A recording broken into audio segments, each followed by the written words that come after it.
Hey, sorry for the late start, everybody. Welcome to Foxtrot's Hangar. We could see DH Paradox and Viper Strike 95 was first in chat tonight, and great friend of the channel. Both of them are moderators, and both of them are great friends of the channel, along with Chunky Flyer, who'll be joining us here in a little bit. He's got to take care of something. So yeah, good to see you guys, man. Why don't you guys could give each other a shout out? Welcome in, everybody. You're looking good down there, Flox. Hey, there he is. How you doing up there, bud? Good. How you doing?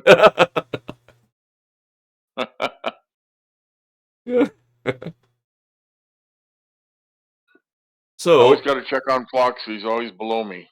Yes, and my camera is always blurry. I might have to get another one. My camera is always blurry. Come on. Heck. I brighten up the light a little bit. I think that's a little better. I gotta change my hat. What am I thinking? Oh, yeah, got to have the right hat on.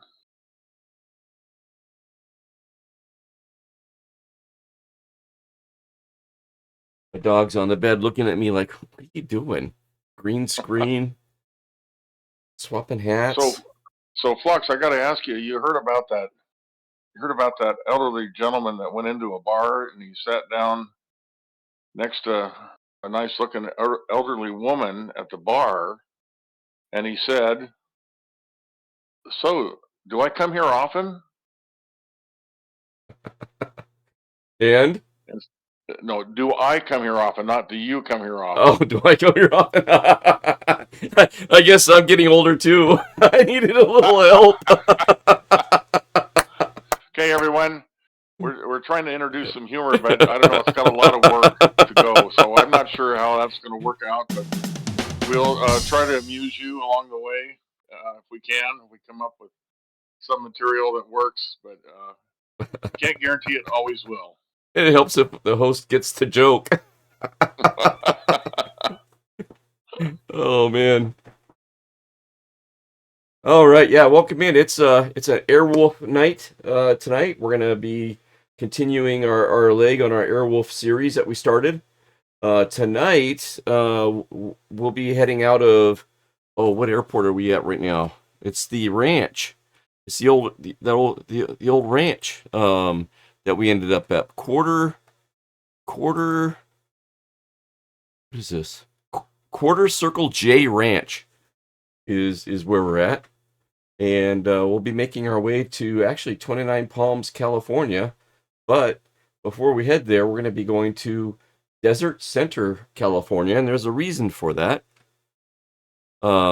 As we're getting closer to the Southern California area, we're starting to come across some of the filming locations for that Airwolf television series. And one of them, the filming locations, is in Desert Center, California. And there it is on the screen there. See if I need to move that over to a little bit, it seems. Seems like it's not quite centered. Huh, okay. Let's see. Wow, look at that. There we go, that's a little better.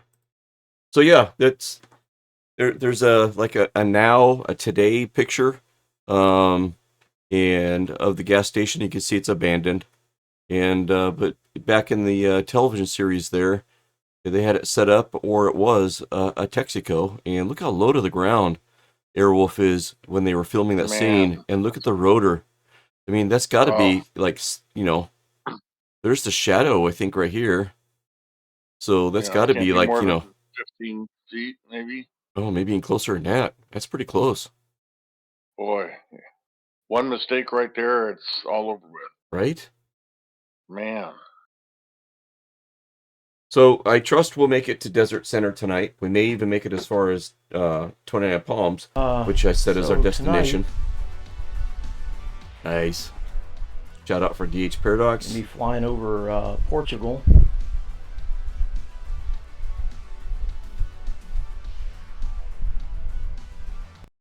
Here we go. Thanks for that, Viper. Yeah, check out DH Paradox. And DH can give a shout out for Viper if you wanted to. Viper Strike is currently on approach to Reno Tahoe from Sacramento. Nice flight. Right? I got to get some system sounds going here before I forget. Airwolf shouldn't be this quiet. There we go. And let's see.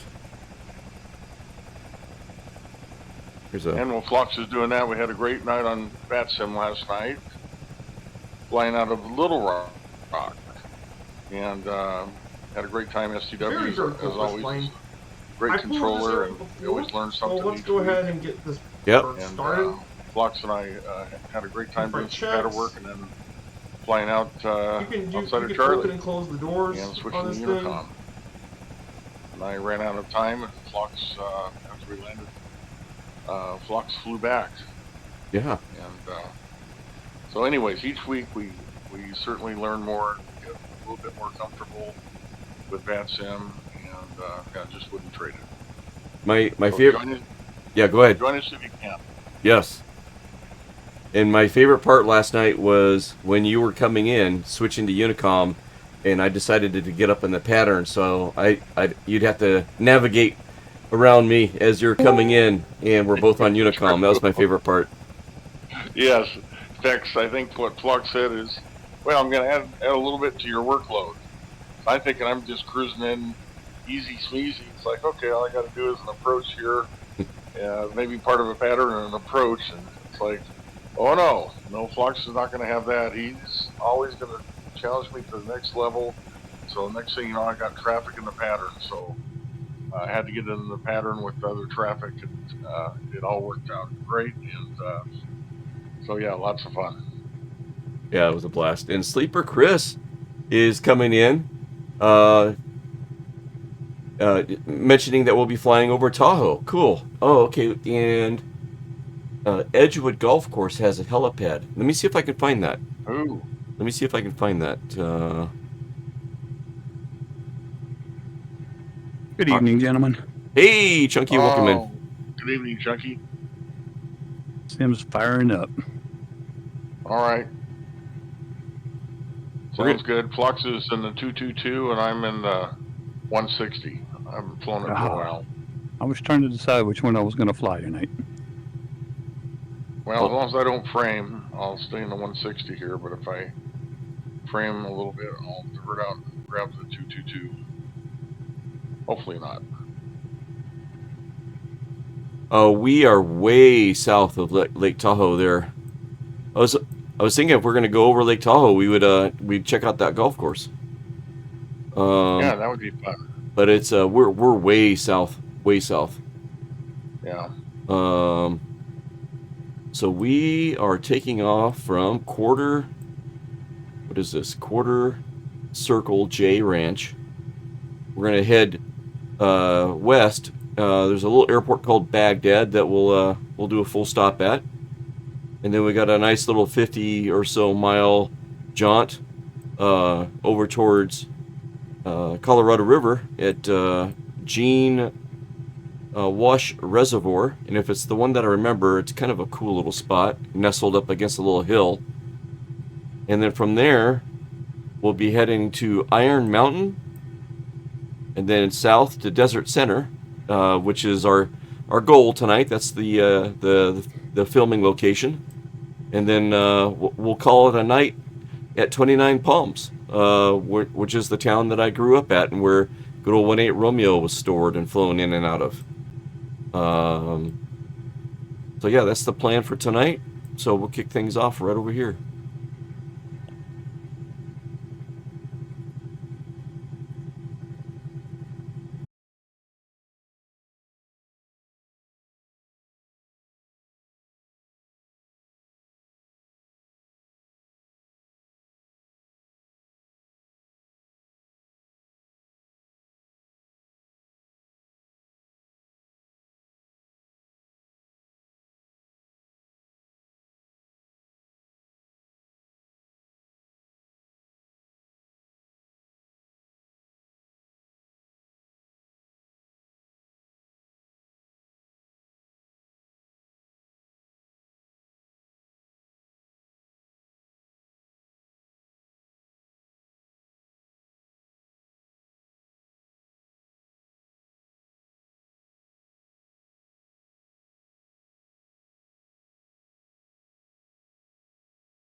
And you have the airport code and everything there, Chunky? I should Yeah, turn. actually, I grabbed the flight plan. I have Oh, good. it. I'm coming in. I decided to fly to 160. Okay, good. And the only thing I didn't check was what server I was on, so I may have to switch here in a second. Okay.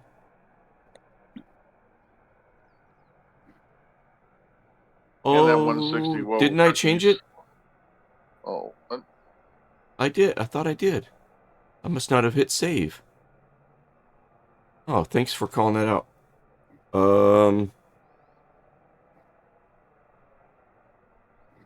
Give me a second here. I'm assuming Southeast Asia, right? I think so, yeah. I think we still are, yeah.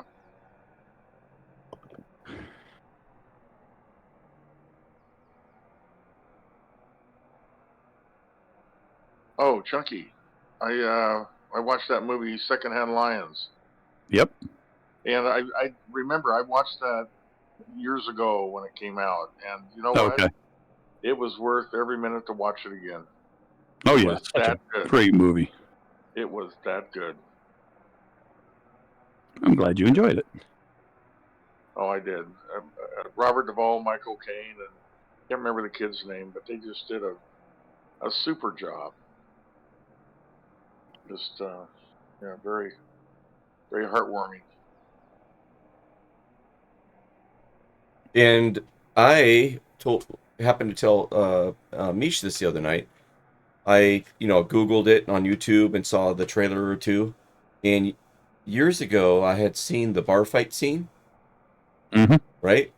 And I thought, man, what movie is this? I got to see this, And then I never saw it. Never, thought about it until last night or night before. I looked it up and I'm like, that's the movie I was looking at. That's the one I couldn't, And so yeah, I'm going to be checking that out too. So thank you for that. Yeah, it's a great movie. Speaking of the bar fight scene, I won't give the movie away, but it's what happens after the bar fight scene is the most monumental, I guess, and has the most value. It's what happens afterwards that I guess you could say about that movie. It's old school. Yep. Actually, let's take a look at the trailer here. We'll play the trailer, the movie trailer. I should be able to do that. Secondhand Lions trailer. Oh, and DH watched it too. Yeah, it was a great movie. All right, here's this. Pause. Oh, let the commercial play.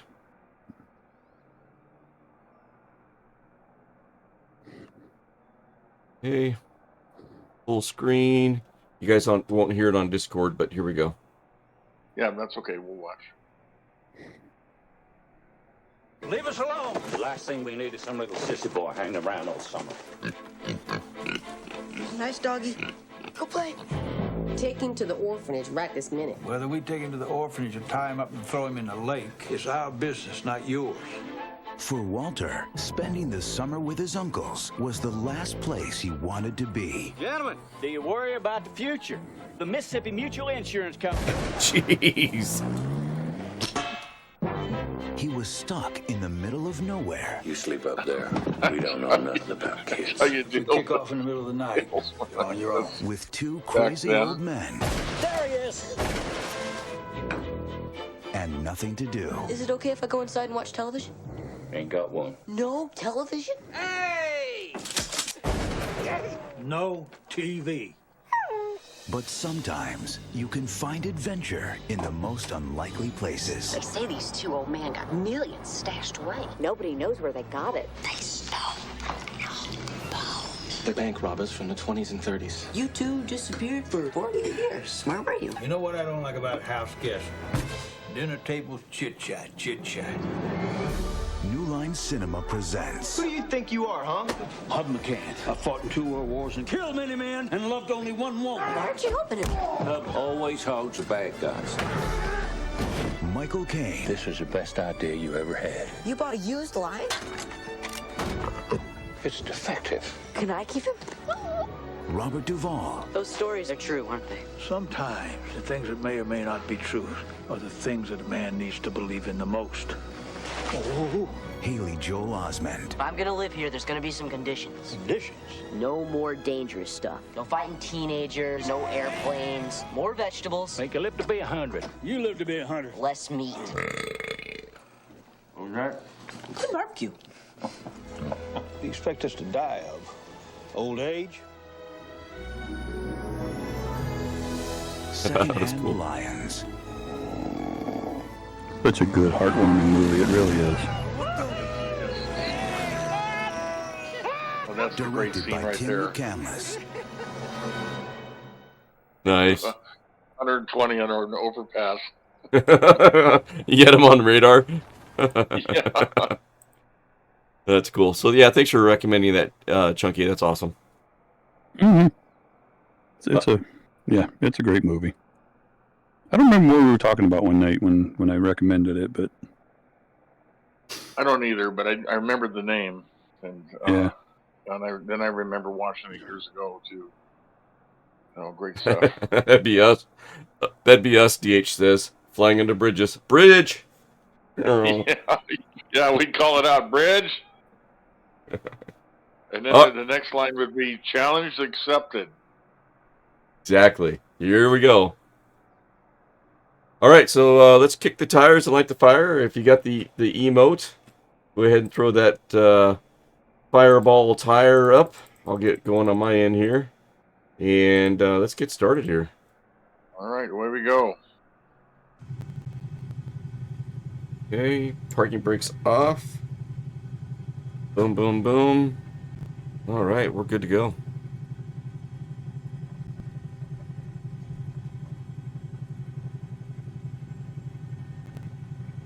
Okay. That's what you get for trying to fly left-handed while clicking on things.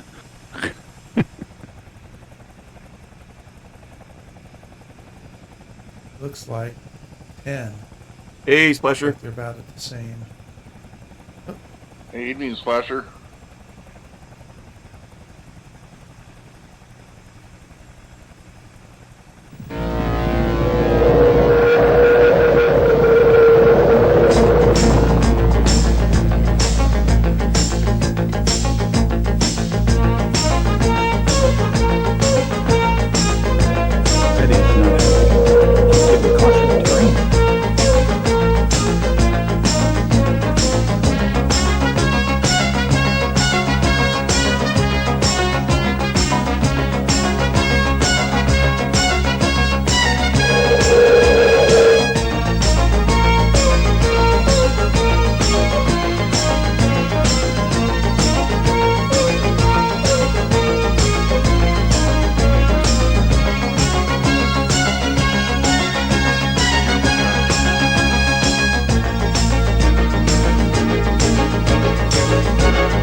Nice.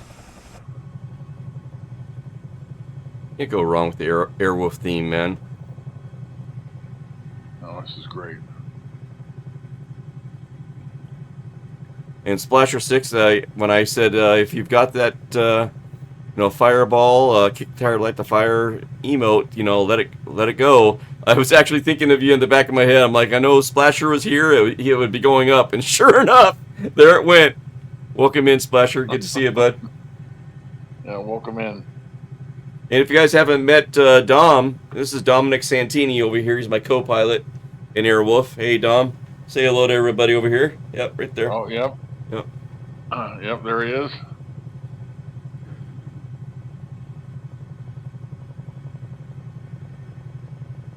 Oh, I heard that too, DH. It was actually pretty good.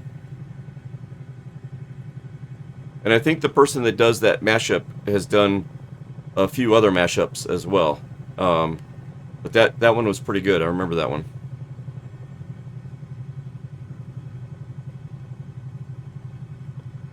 Okay, landing lights coming off. On our way to Baghdad. There you guys are. Trying to play around with the the radar height hold, and it doesn't seem to be working. Hmm.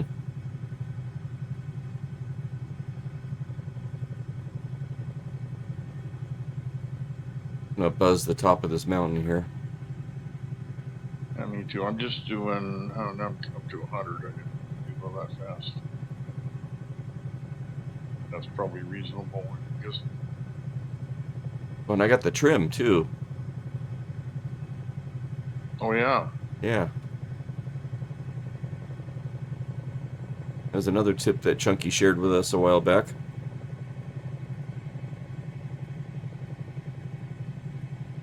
Takes the load off the yoke here. There we go. Sure does. And DH is off. You got to get some sleep. Have fun, guys. All right, we'll do. DH, thanks for popping in tonight. DH. Thanks for stopping in. Yeah.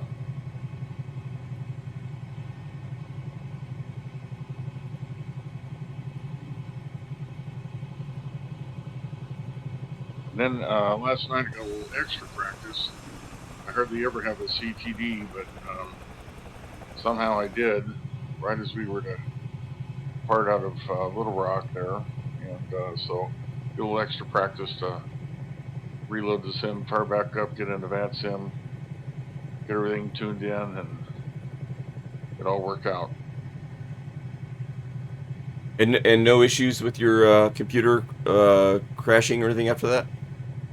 No, it was just a desktop. It was just flight sim only. So yeah. And I just think I got a bad load on it because you remember last night I didn't have my numbers on the outside of the aircraft. Mm-hmm. I just had a patch there. I just don't think I got a good load. I'm sailing away. Well, you just zoomed right past me. Viper just played I'm Sailing Away. Awesome. Yeah, I'm hitting it pretty hard right now. What was that? I'm hitting it pretty hard right now. Yeah, I know. You walked away. We want to get back to that sailing weather up here in Northwest. It's pretty cold out. Right?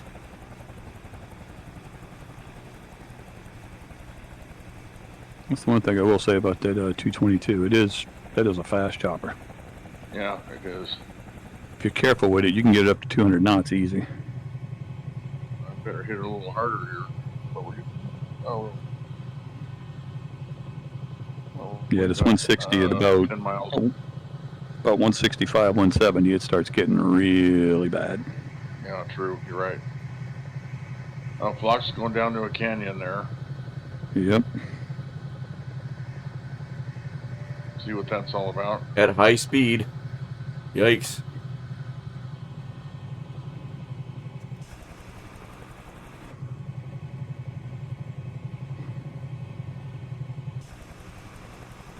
Oh yeah, Baghdad's still 14 miles away.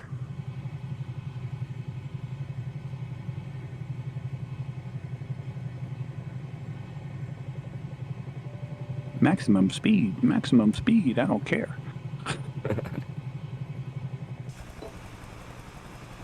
I'm only doing about 175. Woo.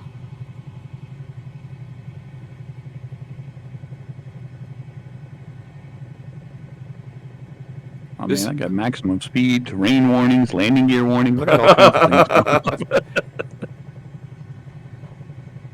This is how Airwolf was meant to be flowing down in these canyons. Oh, I just saw some Seguro cactuses go by.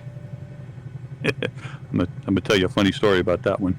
And Blue Echo with a follow just this second.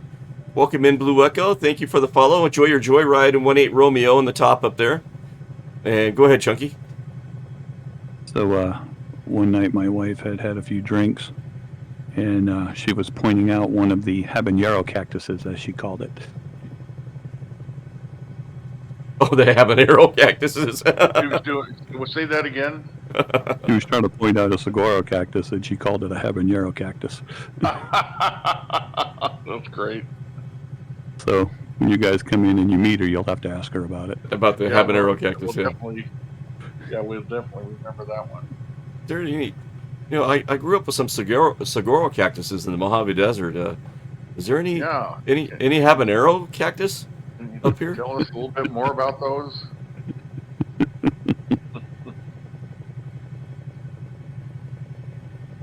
When I was a kid, I must have been maybe, I don't know, 13 or so. In the desert, there's these shrubs they're called creosote bushes, and they're kind of they can be like really thin and gangly, I guess you could say at times. Sometimes they're really full and rich. It just depends on how well they're doing. But going down to my friend's house, walking in between our houses, we had a bunch of these creosote bushes, on our property, and this one was, kind of tall maybe, and I was on my way over there, and I thought, you know what, if I got a running start, I could jump over that. And it must have been 3.5 foot, 4 foot tall or something. I can't remember, 3.5 feet or something.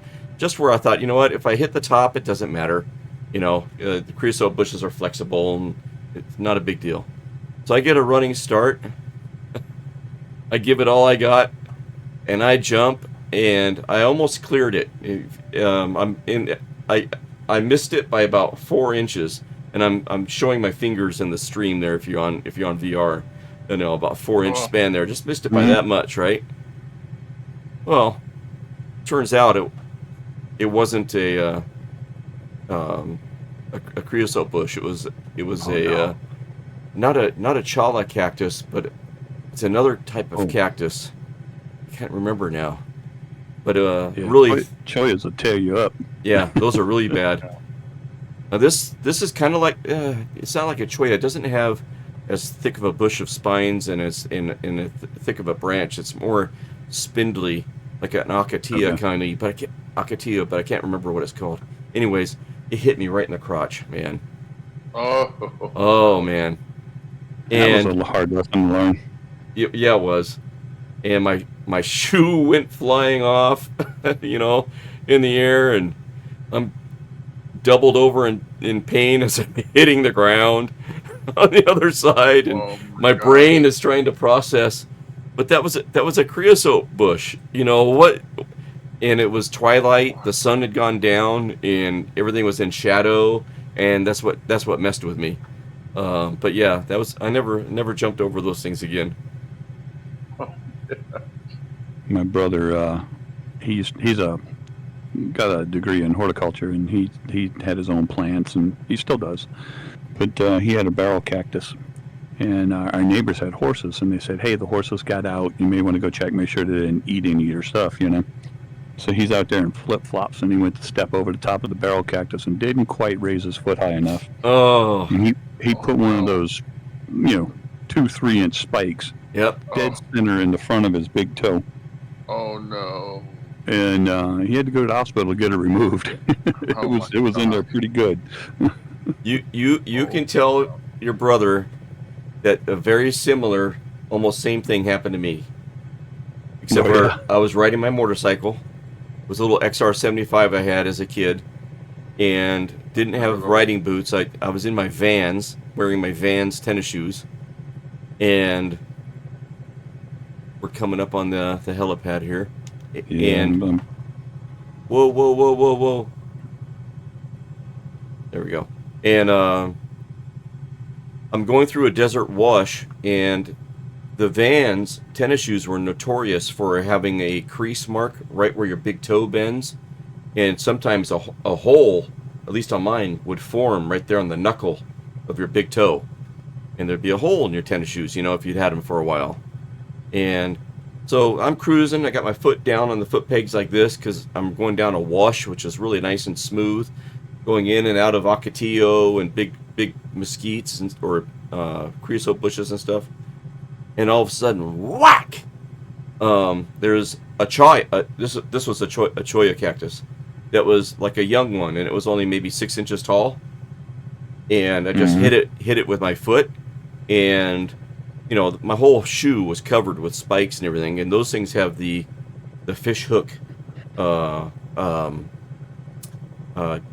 not designed, but they're like a fish hook, so they're hard to pull out. And barbed, yeah. The barbed, yeah. And one of those needles went into the knuckle right where my knuckle bends.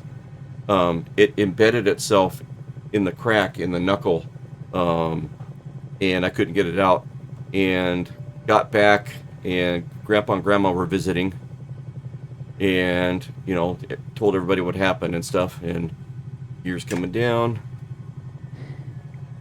Grandpa proceeds to pull out his buck knife, and they dug it out with a buck knife. Oh, my yeah, God. normally Choyas, you need to pull them out with 2 pairs of pliers, because if you just pull it out with one, it'll flip over and catch on the other side. So you got to pull out 2 pair and pull them out at the same time so that it doesn't flop around on you. But yeah, that's the ones they also, the teddy bear Choyas are the ones they call the jumping cactus. And, Yep. They don't jump. But if you brush against them at all with the barbs, but the joints where they meet each other are very weak. I mean, you can almost blow on them and knock them off. And so once they get the barbs, it just falls off and hooks to you. Interesting story about the teddy bear Choyas. Back in the Old West, when the Indians and everybody were fighting, the females would go out and grab baskets of teddy bear Choyas and just put them in baskets, and the Indians would lead the cowboys or whoever they were fighting, through like a pass, and they would just dump them down on them. And the goal was to try and get it to a point where, like, if it gets on your hand, you can't shoot because it just hurts so bad. So they would try and just dump them on top of them to make them stick to them so that they have to stop to pull all the Choyas out before they could pursue them. Oh my gosh. And I am showing the Choya cactus on the stream right now, an image. And you can see these little knuckles, these little branches. That's the weak spot. So if you just barely brush up against those things, this whole barb comes off and will stick in your thigh. Or multiple of these things. Multiple of them. Multiple. Yeah. Fate worse than death. And Flox, real quick, I see Blue Echo checked in with us. They're in chat. So thanks for checking in.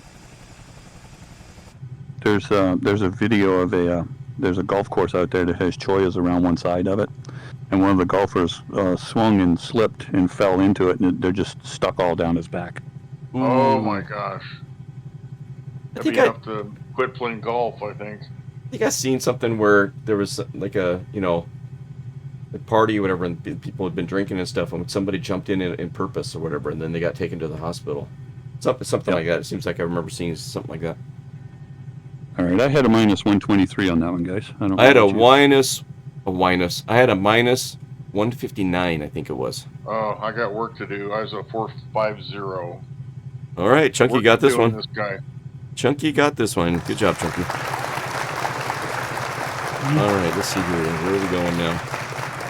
Okay, we'll show this. Let me bring this up real quick. Little nav map. We are at Baghdad. And we got a... Yep, 24, yep. 53 nautical miles, heading a 241 is what's being called out here. But, yep, to Gene Wash over at the Colorado River near Lake Havasu. Cool. Let's do this. Up and away. Up and away. Treetop just raising the bar there, man. Cruising past me. And this thing's a lot of fun in VR too. Oh yeah. Tons of fun.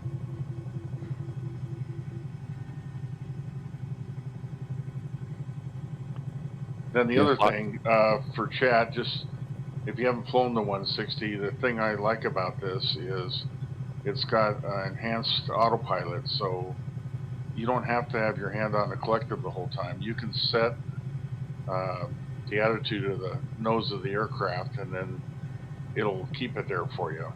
And that's the advanced flight control system. Yeah. Okay. AFCS. Yeah. Yep. So it's sure fun to fly, especially if you're going any kind of distance. And then she's just got a great flight model too. Yeah, it does have the autopilot as well with navigation mode and everything. Plus nav map on the tablet. Yep. If you share your screen tree, I'll bring it up. Okay, let's see here. Yep, sure that. It's got its own map system inside of it too. That's pretty good. It does. And Foxtrot, I see you liked my my logo, huh? Yeah, I did. Yep. Yeah, so I haven't had a chance to do the overlay yet, but no, that's good. That's good. Oh God! I'm looking forward to doing that. There goes Sleeper Chris's speakers and my eardrums. Oh man, that always gets me. Always like to look and see who did it. Viper Strike. Viper's in the house.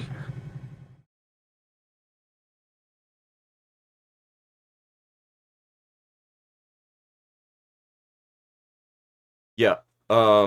Yeah. So all my sounds are working now. I can hear it now. Yeah. And needed a restart. I did something with my audios, and then when I put it back the way it was, it still wasn't working in my headset. But when I did a restart, then it was working.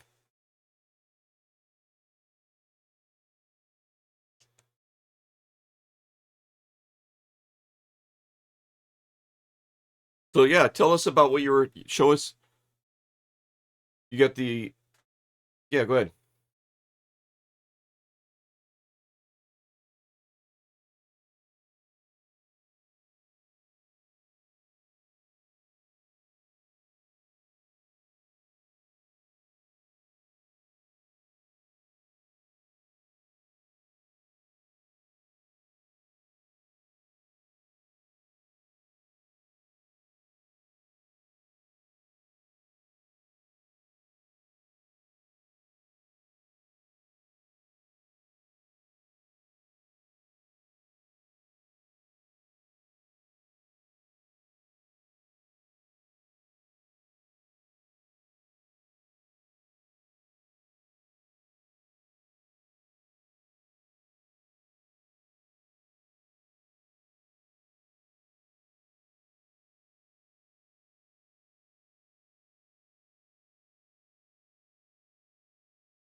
This is a state-of-the-art helicopter.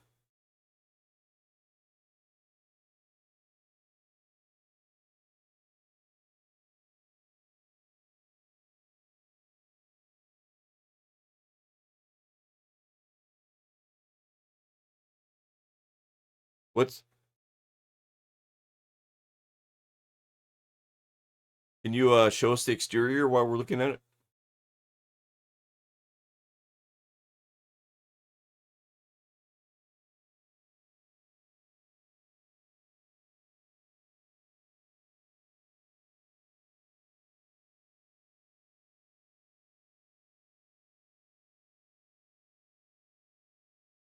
Here they go.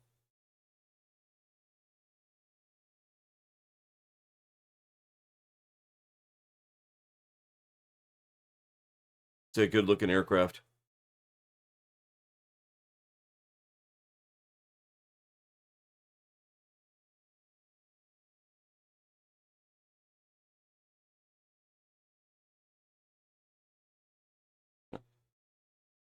All right, coming back over to my view. And I got you off my nose here.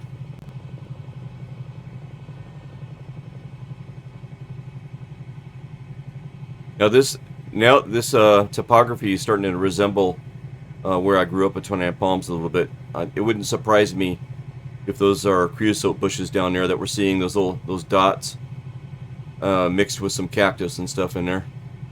Tumbleweeds. Tumbleweeds.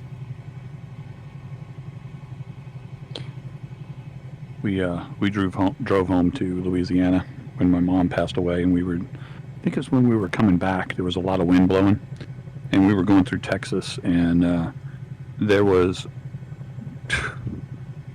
tumbleweeds coming. There were, as far as you could see, there were tumbleweeds just rolling across the road. It was pretty impressive. I'll bet it was. I have not seen a tumbleweed for 30 years, probably. You're not missing much. You won't see them up here. You'll see moss and mold up here.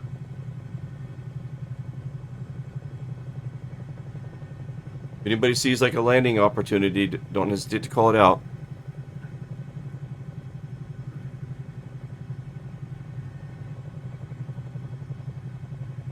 There's Chunky right below me. Yeah, I'm going to have to slow down a little bit here so I can climb up over the top of this hill. Hey Dom, why don't you see if you can get Chunky on the targeting computer there?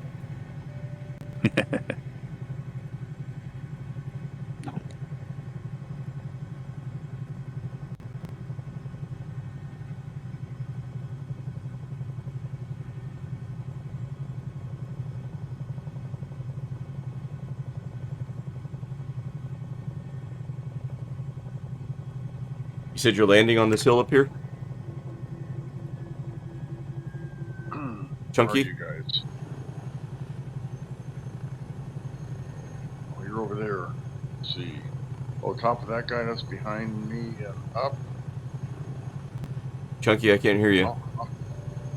I'll come over there. Sorry. No, I wasn't trying to. I was trying to get over the top of it. Oh, okay. Okay. Not landing. Not landing. All right. Okay. We'll continue on.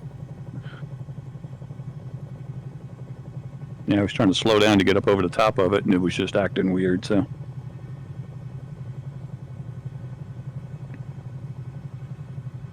Let me know when you guys get an eye on the Colorado River. I think we're coming up on it here. I'm going to duck down this little canyon here, and I think it comes out on the river, maybe. I think so. So let's see. Lose a little bit of altitude here. Oh. 1,000 per minute. Put my gear down because I thought we were going to land. I forgot. Yeah, above 160 she gets squirrely. Whoa, I hit the wrong button.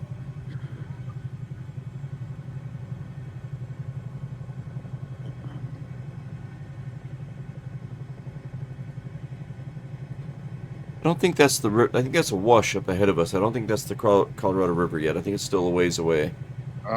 There's a river. I'm over a river here. It's not the Colorado, it's some river. I'm going to land on the sandbar here just for fun. Alright, coming over to you. Sounds good. Disclaimer, I'm not in VR, so it's a little more difficult. Let's see what we can do here.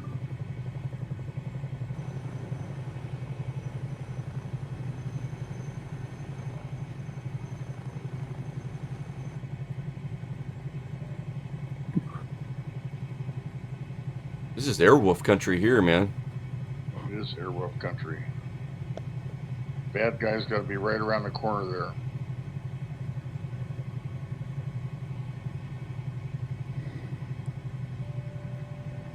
Okay, Dominic here beside me will let us know if anything shady starts coming down.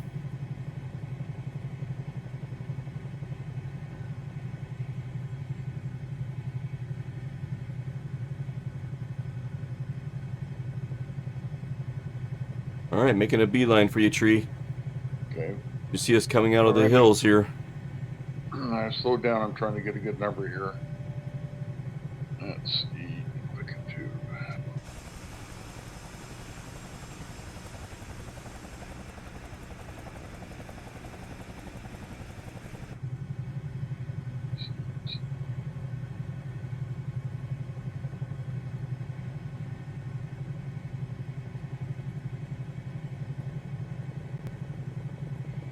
Oh, 218. That's well. At least I keep getting better. There you go. Well, you cut your last one in half. Yeah. Well, there you are.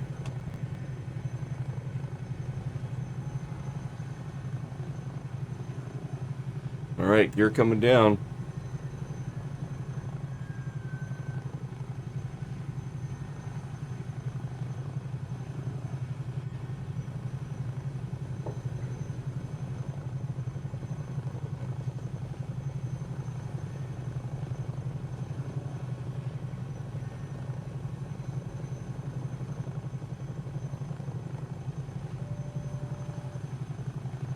Oh, nice spot, Tree. Oh, thanks, Chunky. That was a nice approach. You like that? Yeah, that was pretty. Minus 93. Of course. All right, Flock's looking good too. Yeah, I thought this was a nice spot, right next to the river.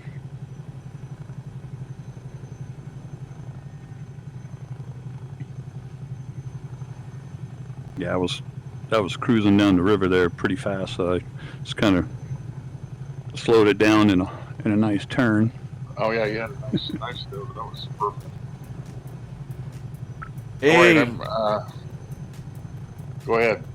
Kata's checking in. She's getting a shout out right now. Yeah, Hey, I love Kata. flying the Cherokee. And guys, I'm gonna be right back. Yeah, perfect spot for a bio break if you ask me. Get a refreshment. Yep. And Kata says, hope that she gets home soon to join you. Always miss out on the Bell 222 flights. Well, Kata, we'll try to fly slow. We'll fly slow for you.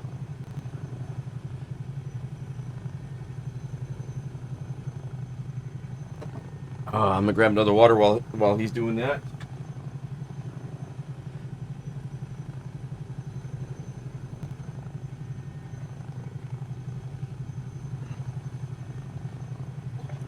And also want to mention while we're sitting here, be thinking about Flight Sim Expo 2024, folks. It's going to be here before we know it. So if you haven't got your tickets, now's the time.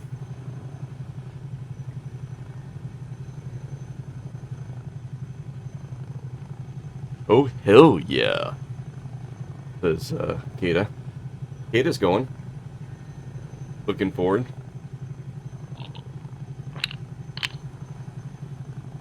And Ronnie Morgan was on our chat last night, and I guess he lives in Vegas also, Chunky, and he's looking forward for some kind of a meetup, a meet and greet.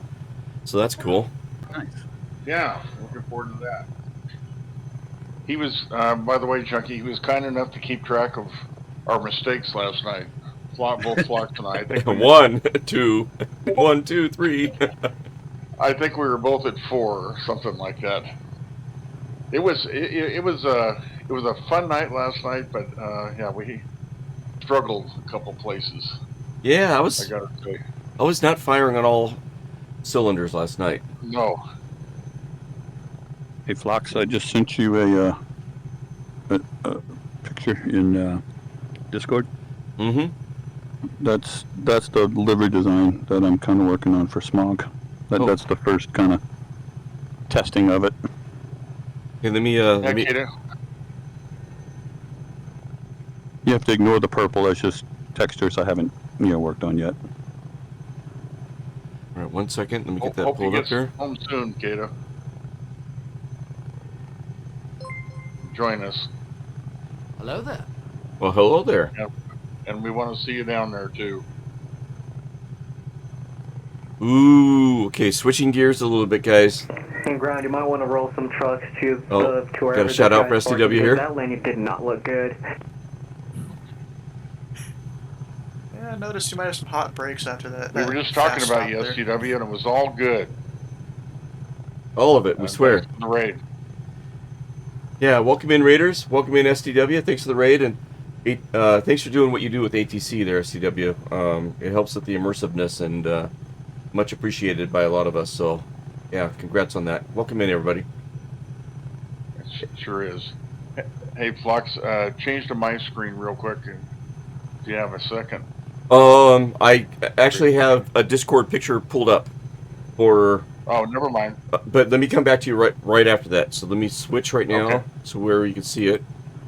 And so I just put a link to Smog in the chat. Oh, I forgot about Smog. Yep. So Fly and Dive and Chunky Flyer are collaborating on Smog. Chunky Flyer is developing liveries, and Fly and Dive from scratch built the Smog aircraft here, and it's available on flightsim.to. There's a link, and Chunky was just going to tell us a little bit about the latest livery that he's working on for it. So go ahead, Chunky. Yeah, it's just trying some different things with scales. If you notice on the tail of the aircraft, it fades from like a green to black, but it's also, you can see it on the top of the wings as well as on the tail. It's not just a solid color green, it's a mixture of color. Yeah. So it just kind of gives it a little bit more realistic looking scales on the green part of it, but the wing, I wanted it to be a little more black. So that's just kind of the first prototype. Ignore the purple, of course. That will all be colored. Yeah, that's part of the 3D software rendering there. Yeah, I just didn't create textures for it yet. But yeah, that's kind of what I'm looking at doing. Dude, I'll have a livery. This will be the first livery pack. It'll be several colors like this. Yeah, and anybody watching, you download that thing. It's an amazing aircraft, and then what Chunky's been able to do with liveries is amazing. Just you would think it came out of a factory somewhere. Just really great detail. And as a lot of fun. And as Chunky would say, don't fly ugly. Yeah, that's right. I need a bumper sticker that says that. Yeah, got to get one of his liveries. So you don't want to fly ugly. That's awesome. All right, so you're pretty much getting one of my liveries. All right, coming back to Treetop. And I'm gonna take a quick break. I will be back. Okay.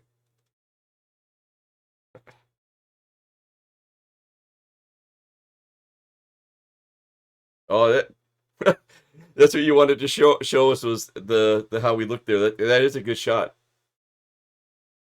That is real good. The three amigos, man.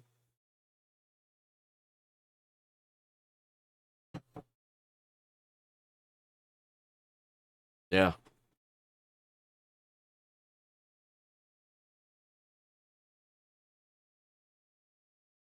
So cool. Yeah. These are great looking and great flying choppers, that's for sure.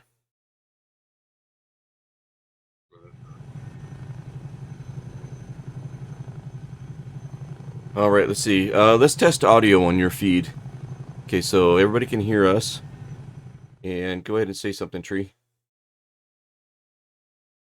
They're probably not hearing you. Let me try it again. And say it again. Oh, wrong one. Check 1, check 2. There you go. Now you should be coming across. Okay, cool. I'm gonna fix Kata that. is going to join us in about 25 minutes, so perfect. Nice. Join us for the last part of our flight.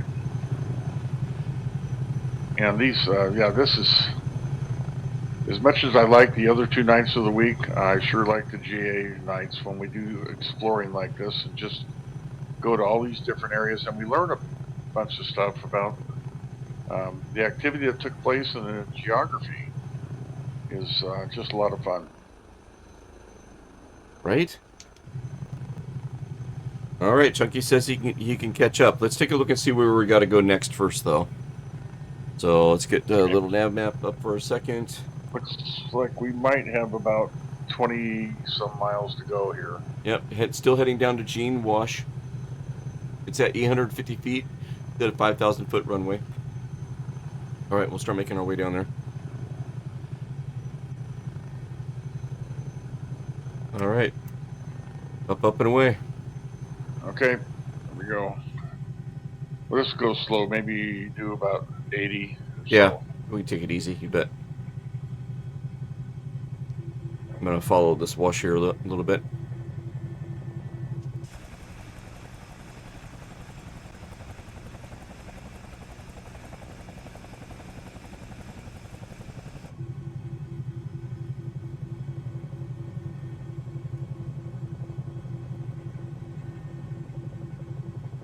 And gear is up. Okay. Watch my airspeed.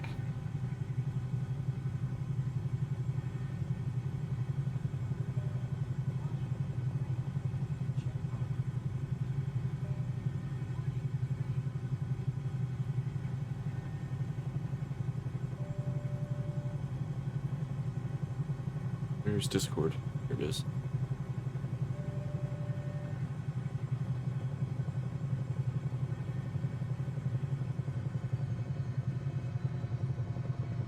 Uh-oh. I might be out of fuel. Oh no. There's no fuel out here. Oh, can I land it? Can I land it?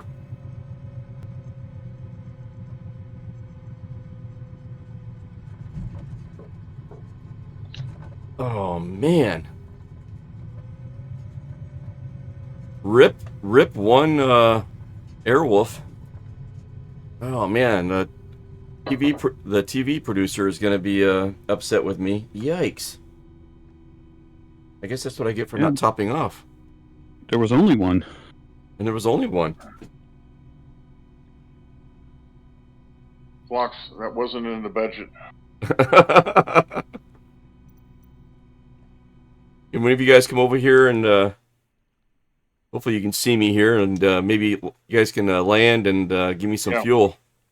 Yeah, we're gonna land and give you some fuel. This 160, we can carry a lot of stuff, and that's one of them. Yeah, this is an unscheduled stop. Holy chingoli.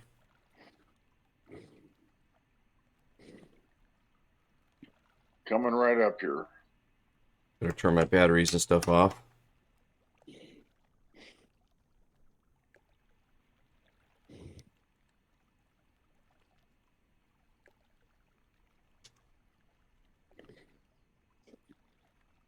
Oh, cool. Thanks, Tree. Here's Tree's view.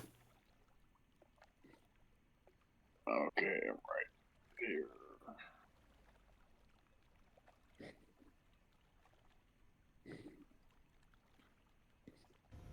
Check power. Check power. Nice. Whoa! Stop already. Stop already. Oh no! What happened? I think because I'm in the water. Oh. Won't stop in the water. My wheels are turning. Oh no! The brake's not working. Let's see. Chunky's on his way. Yeah. I got you both. I think we need all the help we can get. Oh yeah, that's what it was. I was in the water.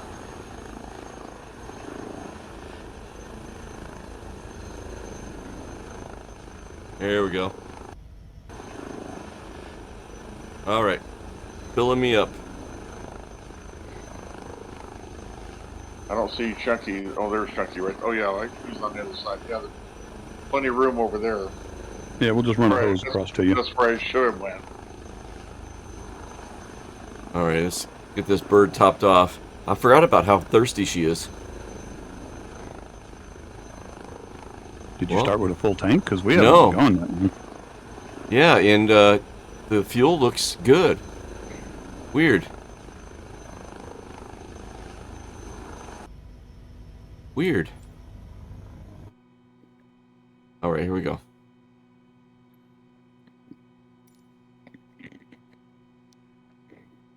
Okay.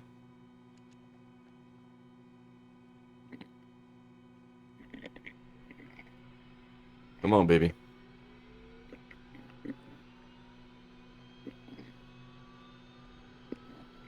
Well, that was the fuel. Turbine's kicking in, it sounds like. Oh I'm still dealing with this. You just got to plan for this extra weight. Doesn't answer quite as quick. Here, now I'm over on Chunky's side, where I should have landed in the first place.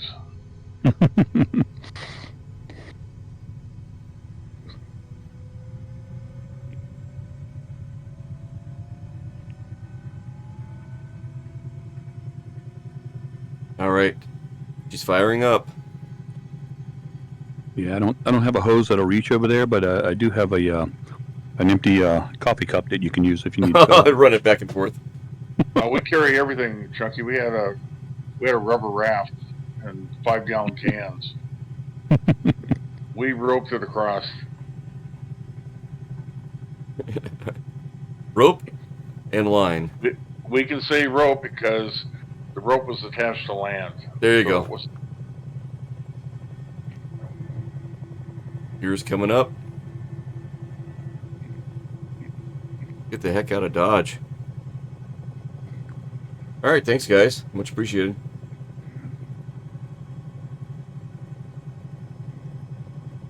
Just a little detour, that's all.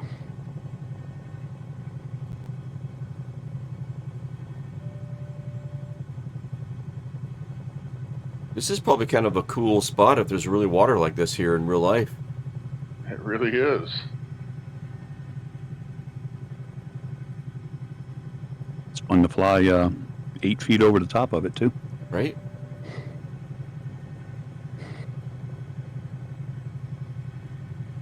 Yeah, there you are.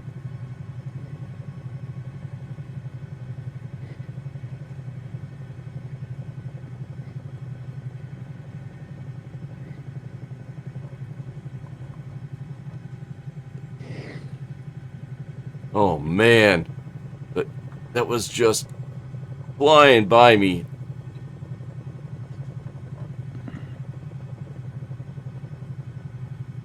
Oh man, scraping the underbelly with the bushes. Whoa! Mistakes were almost made. Master warning, caution's coming on.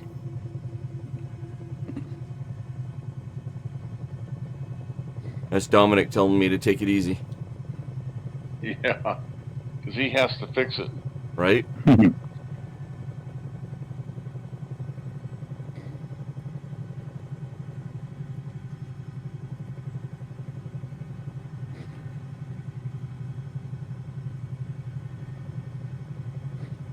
All right, on our way to the Colorado River, Gene Wash airfield there. I'm liking the backlighting on the shrubs and the hills here. Sunset.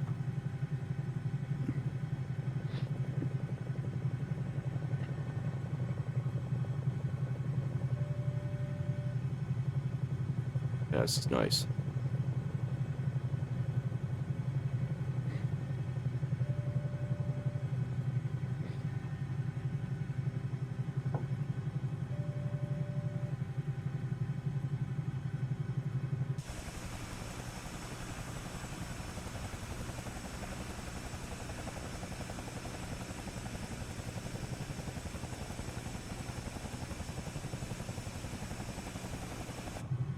Looking good over there, Tree.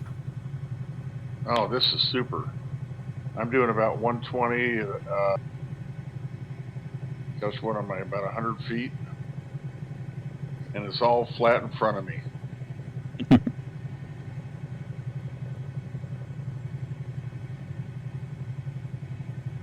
We're about halfway right now.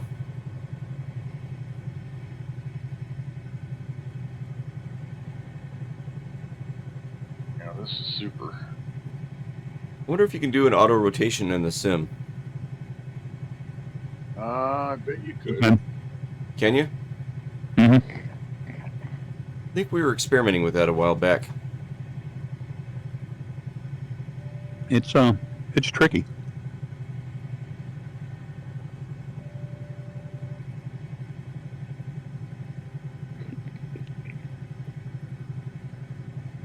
I got to do it in real life in a R22, Robinson R22. Was on a demo flight, and he demoed an auto rotation, and I would have loved that. he was using some telephone poles that were nearby, the tops of the telephone poles. They're a ways from us, but using them as a reference, saying, okay, the top of the telephone poles is going to be ground level. And so, he cuts the power and we start dropping.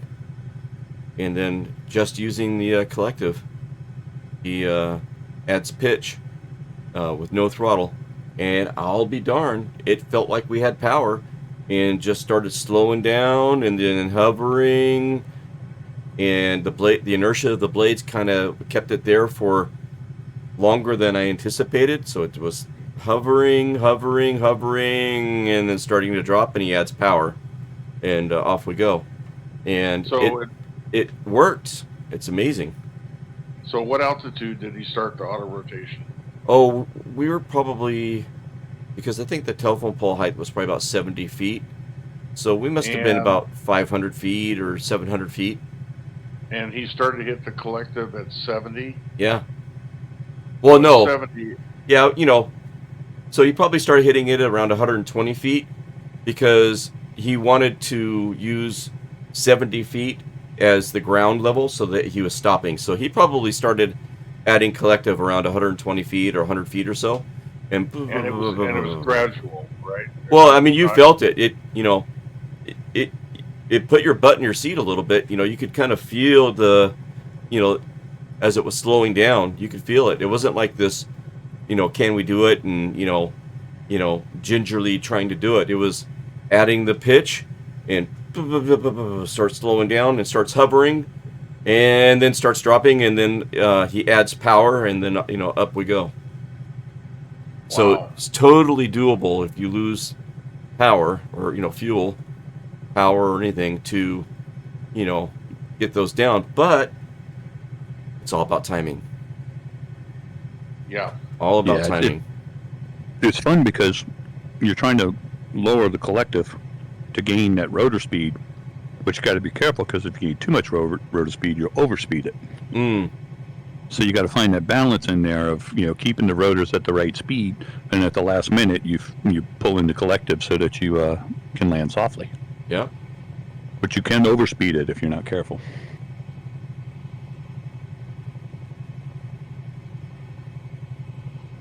Should be a fun experience.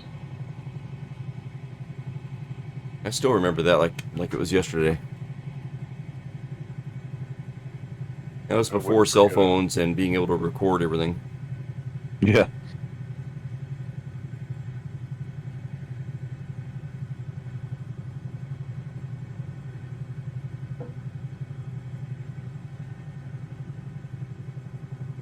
But I think in the sim,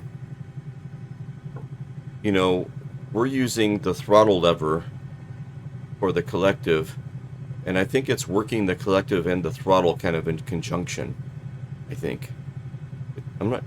Is that how it works in the sim? Like when I move my throttle lever and I climb up, it's doing collective and throttle.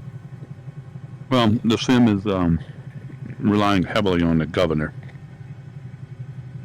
to keep your RPMs up. I thought the collective is, in most helicopters, is attached to the RPM. I thought. That's what I was explaining to the me. rotor RPM. Yeah, correct. So the engine RPM is different. Right, but as you advance the collective, it's increasing the RPM automatically, correct? No, it's just increasing your pitch. The RPM should stay about the same. I see. I thought it changed the RPM somewhat, depending on what you did with the collective.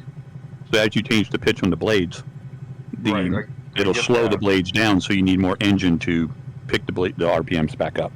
Right, so that's why I thought the throttle was linked to the collective in that regard. That's where the governor is. I see. So the governor adjusts to keep the blade RPMs at a certain range. So if you add more collective in, it increases the engine automatically to bring the speed back up. That's what I meant. That's what I was talking about. Okay. Yeah. And the sim relies very heavily on the governor. I mean, some of them you can turn it down. You know, you can turn the governor off. Some of them you can't even turn it off. Gotcha.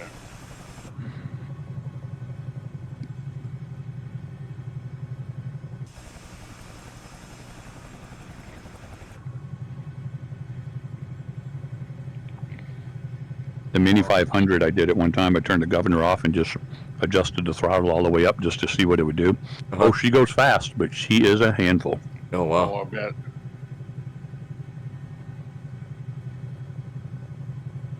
Ada said she's on her way home, hoping to join in about 25 minutes. Looking forward. Awesome. Might be able to spawn in at Gene Wash. We'll see. Oh, Skinflints is off in the distance, coming in a Bonanza, it looks like. BE-36. Over there behind tree, I see him. Welcome in, Skin. Oh, beautiful. Hey, Skin. Skin says, good hi, I just spawned in. Yeah. Hey, we catch everybody.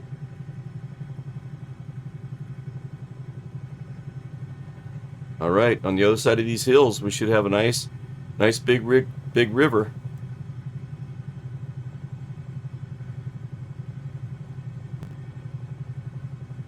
I think that a dam is near this airport too. We're about 10 miles out, it looks like. Yep.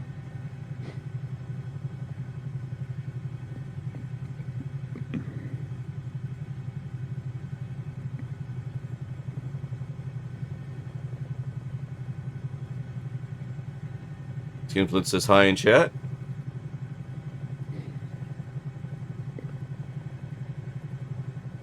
Left the hangar door cracked open there for you, Skin. Welcome back.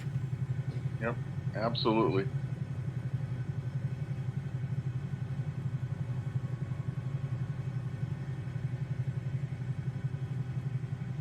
I'm going to try to make it to Desert Center tonight. We'll see.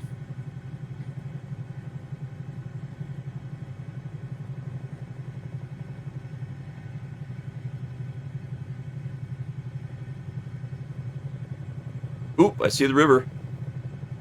Yep. I'm a little higher up than you guys, so I can see it pretty good. I'm fixing that, though. I'm coming down.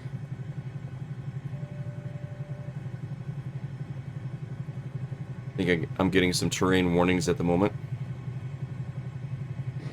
So far, so good for me. Oh, as far as framing and stuff, yeah. Yeah. I get a couple every now and then, but it's not too bad. You know, one thing about it, when you're flying without a lot of cloud detail, they're high up like that. I don't think it taxes GPU quite as bad.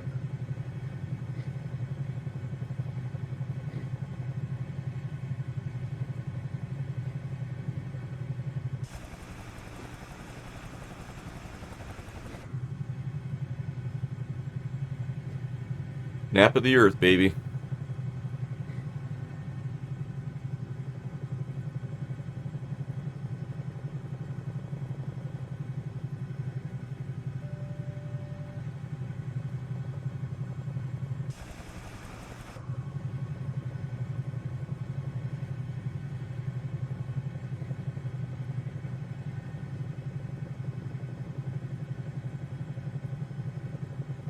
Beautiful day at the river, just south of Lake Havasu. I mean, when I turned 16, it's not right away, maybe 17ish, 18. We would drive out here. My brother from another mother, my brother and I, the three of us, we would come out here and drive out and spend the weekend out here. Power lines. If you got the power line mod, be careful. Got some boats on the water here. Chunky's making a beeline forward over there. Yeah, it's tucked up against this hillside. We had some fun landing here. We did a Colorado River stream where we followed the Colorado River from Yuma, Arizona, up to the headwaters in in I guess Colorado, I think it is. And I remember stopping at this airport along the way and using it as a landing challenge a couple of times. There it is. In the helicopters, it won't be much of a challenge, I don't think. Yeah, that doesn't look like it'd be much of a challenge anyway. It's pretty wide open. Is there like a hillside to the right of it? Not close. Maybe it's not the one I remember then. I'll tell you when I get there. Almost there. And we'll call this one the off-center line. It's definitely not down the center.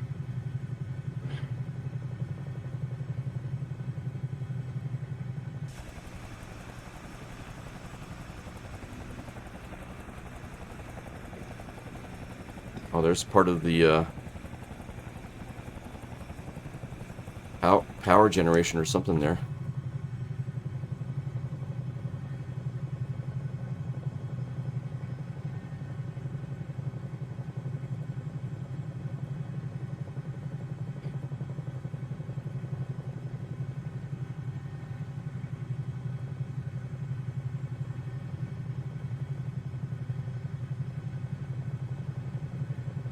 Yeah, I think this is it.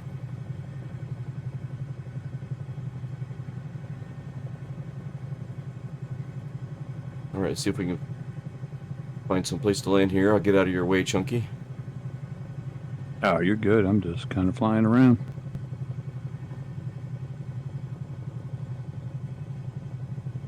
Gears coming down. See a house up there. Wow, the scenery is like updating in front of my eyes. Yeah, it's real slow here. Weird.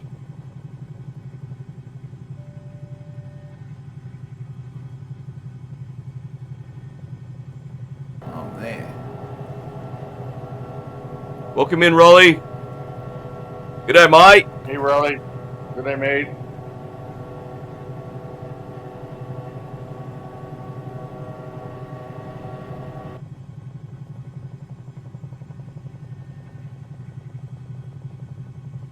Alright, let's see if we can get a good landing here. Oh, shoot. 513. I was trying to turn on my landing lights. Not paying attention. Alright, here you come, guys.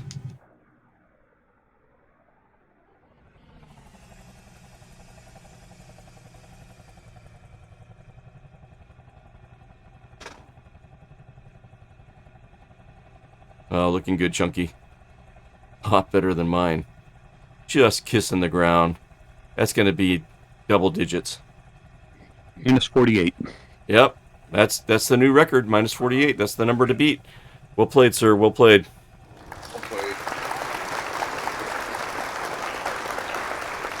He's coming in. Skinflints is in the distance. Raleigh, welcome in, man. Good to see you. Good to see you. I'll take a 122. Nice. Let's see, how far out is Skin? He's in the B-36, so he should be here. 7,000 feet. Let me see. Yeah, no, he's flying. So Skin, are you going to be here in a minute or two, or are you kind of far out there? It's kind of hard to tell. Name tag's moving a little bit, but I can't tell.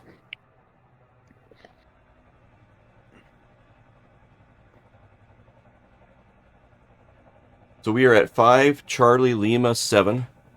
If anybody wants to join us. And we have a Papa Mish that snuck into the chat with us. Oh, is Mish here? Hey. Yeah, he's in the voice chat.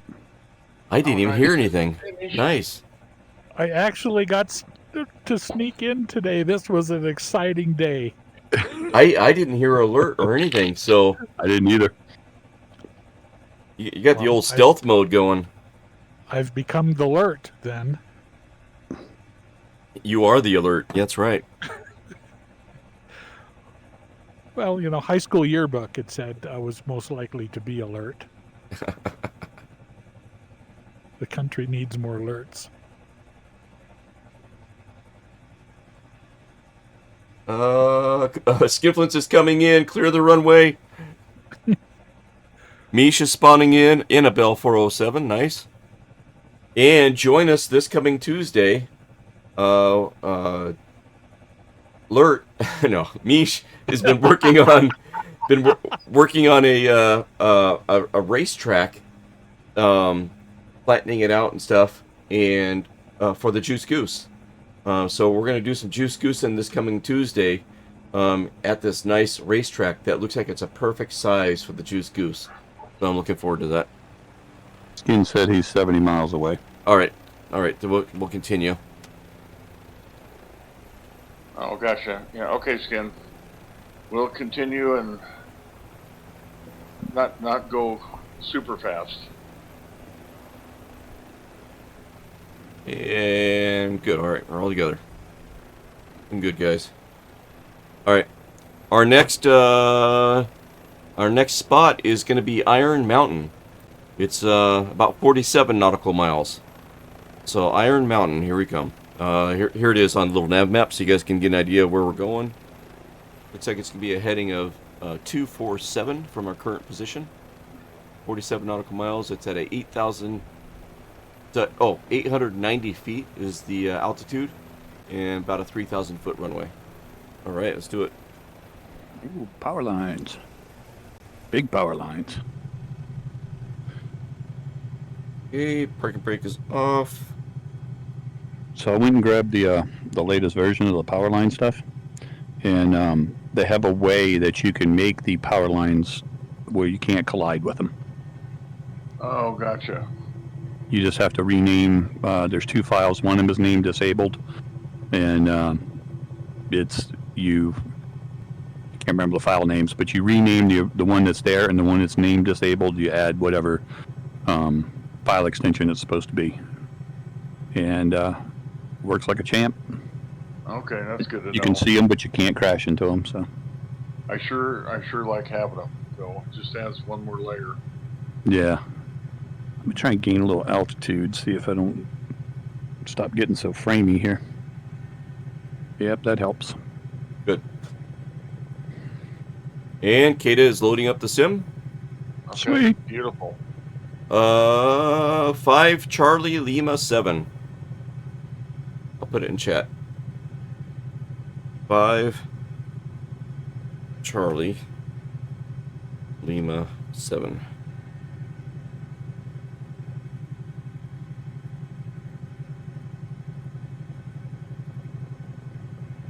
Yeah, this is still upgrading, still updating. The scenery's updating as I'm flying over it. Yeah, and as we're getting higher, it's causing problems here. So I'm going up to about 7,000 feet. See if I can get above it. It's not framing me too bad. Getting maybe a hint of a flicker, but it's not too bad. No, Chunky, for you to frame, you got to be running a whole boatload of stuff more than I am. Well, I'm in VR too, so. Oh yeah, that makes a big difference. You know what's happening? Huge difference. You look at the stream in front of me, you can see the ground texture changing. Mm-hmm. What's happening is as we're flying across Arizona here, we're spreading the word of Foxtrot's Hangar, and this is the That's what it is right there. everybody being updated down below us. You know, Fox, I'm gonna go back and on all your liveries, and I'm gonna add your UPC code on there.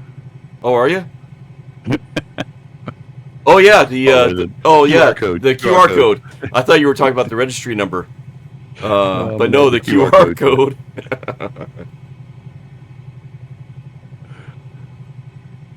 We're spreading the word, and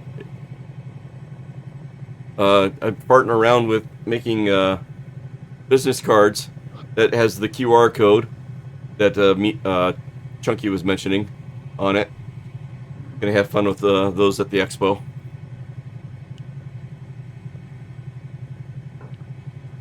Did you do the one where you can put your logo in the middle? Yes. Good. Yep. And oh, go ahead. You can push back that drawing of the ground textures, but not very far. if you increase your LOD for terrain, terrain LOD, you can push it out another eighth of a mile, maybe almost a quarter mile. But yeah, it's always going to draw late here. I'm hoping that it should change here pretty soon.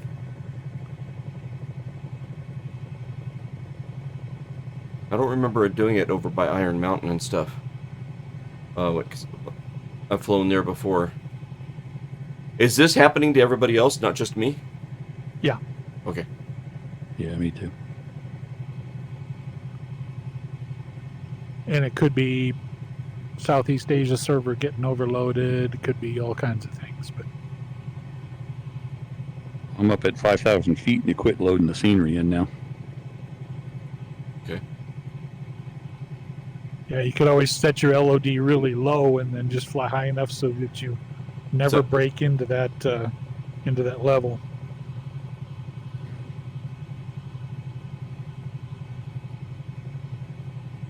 It's not affecting my flying, my frames. It was for me, so.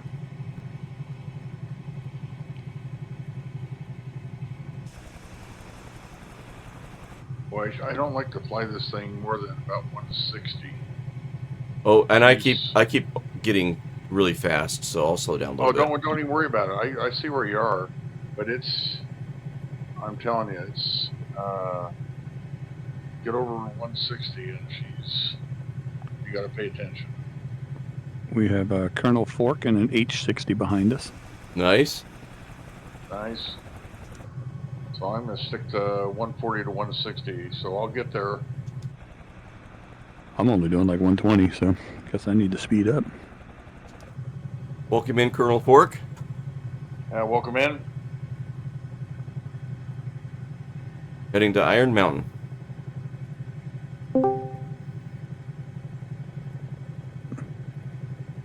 Hey, Kata. Hello. Kata.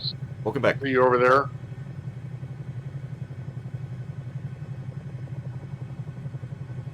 We're probably, maybe 30 or 25 miles out, so it won't be much longer. Yeah. She looks like she's over a big river. I'm showing 34 miles, Flux. Cool.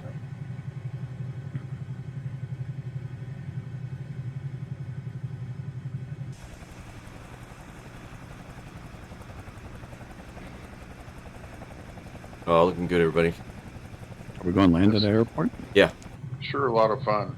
Okay. That wasn't in the flight plan. Iron Mountain? Mine is showing 34 or 33 miles now, but it's not to that airport. Iron Mountain is. Iron Mountain. Iron Mountain is 7-2 Charlie Lima. That's where we're heading right now. Well, Kata's not there. It looks like you guys are heading there. Wonder if Kata spawned in at 29 Palms. I spawned ahead of you guys because I knew it would be faster to be head towards you than trying to catch up. Cool. Gotcha. Are you in the air right now, Kata? Yep, I'm flying. Cool. Awesome. Colonel Fork, Iron Mountain, Michigan. No, it's Iron Mountain, California. Yeah, we just passed over the Colorado River, and we're in eastern California, and we're over the Mojave Desert now, and heading towards Desert Center, and then our destination will be 29 Palms, but we got a pit stop at Iron Mountain first. And Iron Mountain it's actually named after a mining operation that takes place there. And so they're extracting iron ore out of Iron Mountain.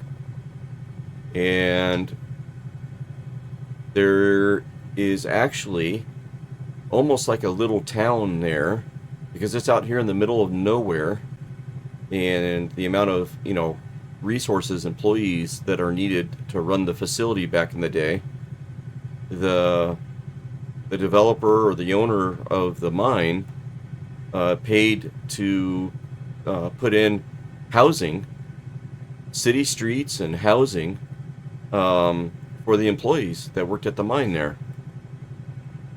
And it's all abandoned now. I think there might be a couple of people that live there, maybe, but I think a lot of the homes and stuff are abandoned today. And if I remember right, we're going to be able to pull it up on Google Earth and on the street view, I think. If not, we'll be able to pull it up on Google Earth and kind of see what the houses and stuff look like. So I'll get that ready here in a minute.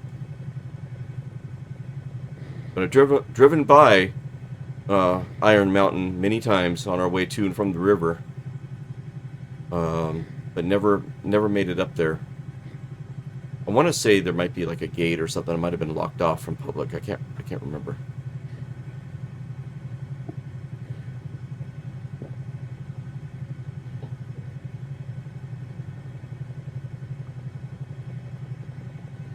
I want to say it was used as a movie location.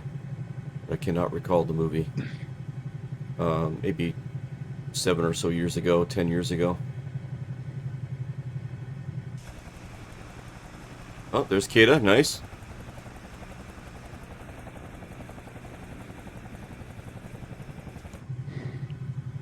Textures are loading in better now. Yeah, they're not taking as much of a hit.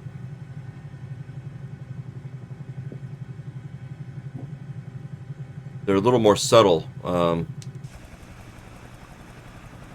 not as obvious when they load in. Now it's hard for me to notice them now at all.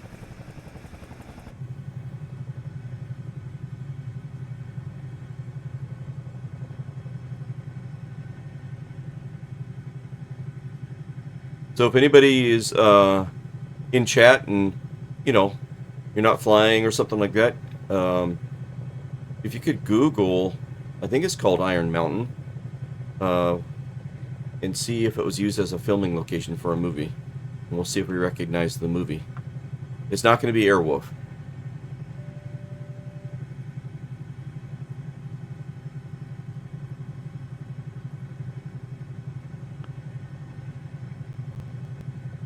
When we get closer, I'll be able to tell you what the city name is if it's on the map here.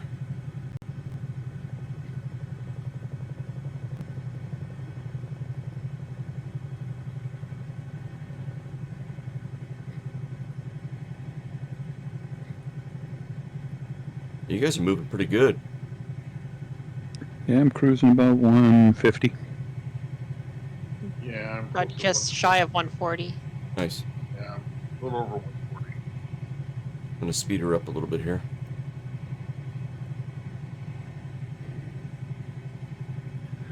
Misha, you able to keep up with us? I forgot about you. We're flying the 407. I just slew every now and then. I'm okay.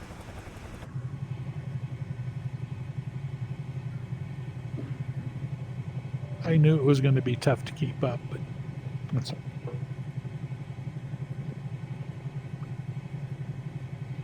Dun, dun, dun, dun, dun, dun, dun. Never want to separate this guy from his theme song. It's too tough on his psyche. Airwolf is awesome. Yeah, it was. Can we Have you all watched it lately? Yeah, does it hold? Does it hold as? Go ahead. It doesn't hold up very well. You know, back in the 80s, we could watch Airwolf, Magnum PI, and Cheers. I mean, what was better than that? Cheers was so good. It was. The little short clips they did in the beginning and the end were the best. Yeah. There was one with, what was it, Kelsey Grammer? He gets out of his BMW, you know, and he's cleaning spots off of it and everything, and he turns and he locks the car and sets the alarm, you know? And the alarm goes off. So he stops it and he starts it again, and it just keeps going on and on and on. And he goes down the stairs, you know, to go into the bar, and it goes off again. He runs back up and turns it off. And as he finally goes down, they pan down, and Norm and Cliff are sitting there just raising the door handle, going, "This never gets old, does it?"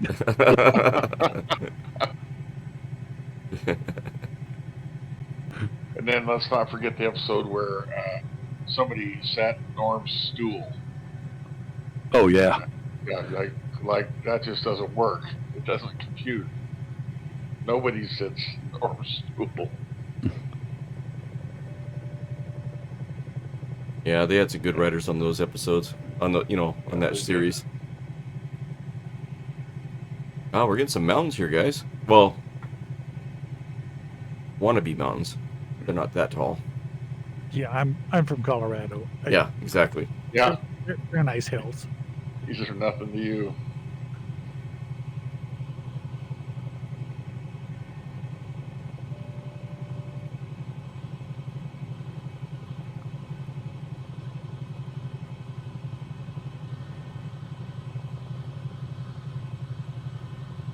Wow. We are moving. Every time I cut to the external view, it wants to turn.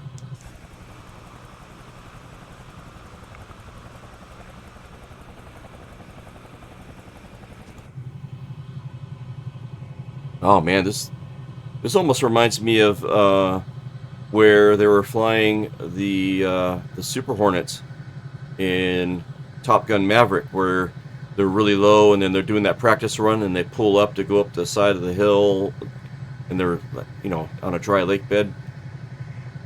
This almost reminds me of that area. A lot of that was filmed in Fallon, Nevada. Oh, was it? Mm-hmm. The Top Gun airport and range. When they were doing all the practicing, before they went, that was all done in Fallon. Fallon, cool. I could get a job there. Oh, wow. Don't want to move there, though. I'm okay not moving there. Yeah. I don't want to move. Well, I'm flying pretty low to the ground here, and I'm just kind of I'm gauging Dom's reaction over here. He's got a pretty good poker face. If I get too close, I expect him to say, come on, pull up. But hey, he's got a pretty good poker face, so I'm getting closer. Did he have a heart attack? Is he just sitting there? Right? Yeah. Oh, this is a nice flat run right here. Wow. Wow.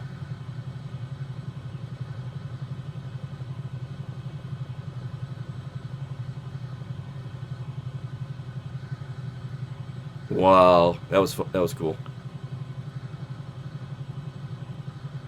I'm trying to stay up a little bit. It's I still get framey every now and then, so.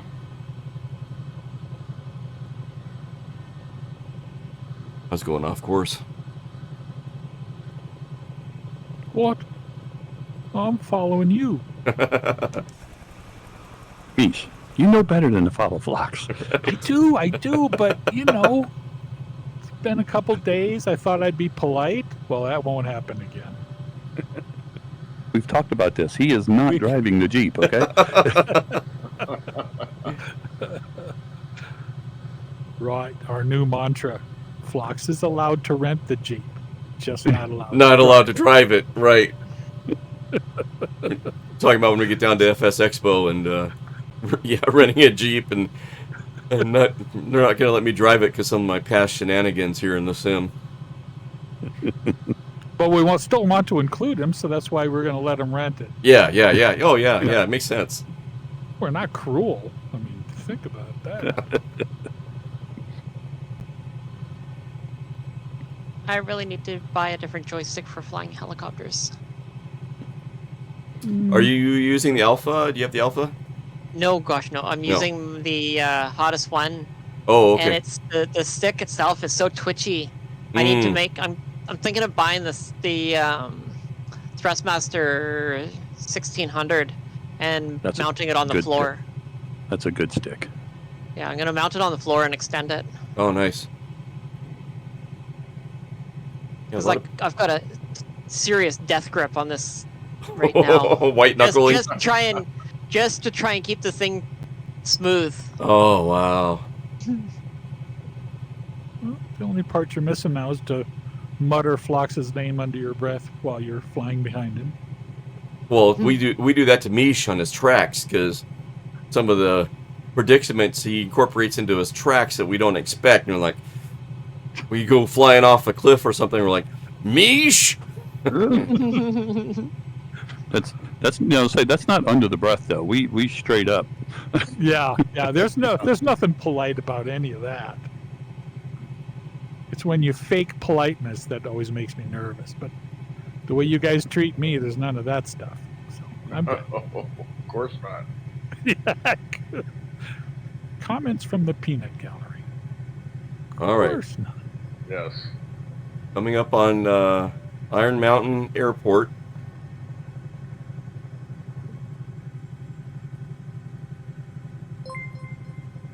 And me Lazy Bee just checked in with a follow. Thanks for the follow, me Lazy. Welcome to Foxtrot's Hangar. I'm Foxtrot, and right above me is my in real life next door neighbor, my good friend and co-host, Treetop Flyer. Hey, welcome in. Where are we landing, Flux? Right Down here? Yeah. There's looks like a paved airport over here, Iron Mountain Airport. I'm looking to see if there's any like ground services or anything that would be a good spot to land all of us on. Oh, I see. I'm just kind of checking it out.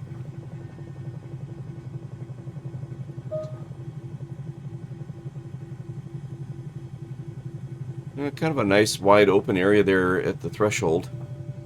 I'm not really seeing a ground services area. Oh, and this is cool. I think this is the Colorado River Aqueduct that's right beside us. Here's coming down. Oh, we could park over here by the building here. Here's a building here. Cool.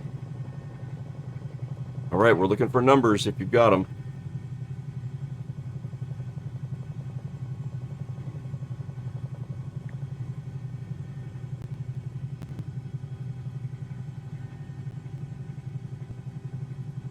Come on, baby.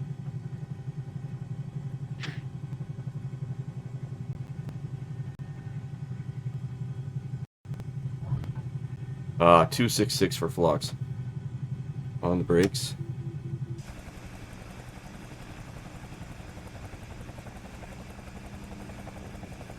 Ooh, that's kind of a cool sunset going on there.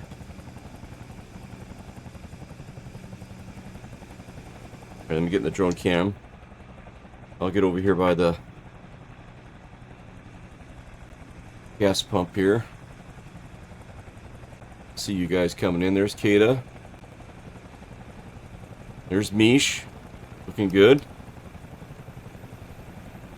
Okay. And is anybody else landing? I got eyes on Mish at the moment. I'm coming in from the front, but I got a helipad over here. I didn't see where you guys put it down. And Mish, nice. Oh. And Mish is down. Nice. Okay, looking for somebody else. we're There's about Chunky. your 2 o'clock. Yep, there we go. Oh, 236. Kata just caught you landing. Ooh. Almost. You got it. Don't look, Ethel, but it was too late. Oh, Chunky, That nice, was nice nerve-wracking. landing. 138. Colonel Fork is over 236. there. And I Tree's don't know where you down. guys are, but I'm over here by the restaurant, so We're over here go by the ahead, have a airport, good man. time over there. Yeah, we're at the airport. Oh, You know, because we flew here. oh, there's that. All right, let me have a look here. Let me get a little higher up here.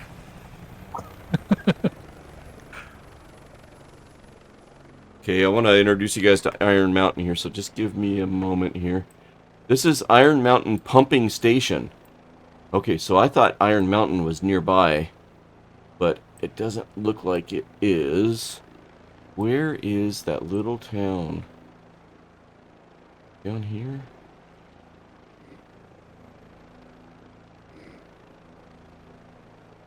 Where is it? Oh, I wanted to show this to you guys. I thought it was right near where we're at here. Iron Mountain Pumping Station. Come on, okay, so let's do my palms. Not this way.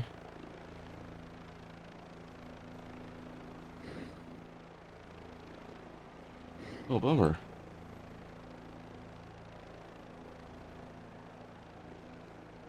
Okay, let me look at Google real quick.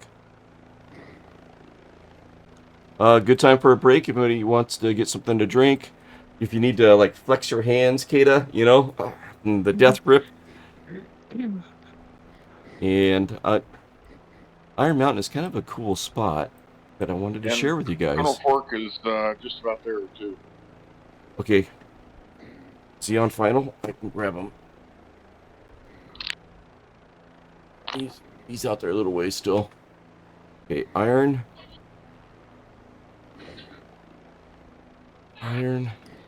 Mountain, California.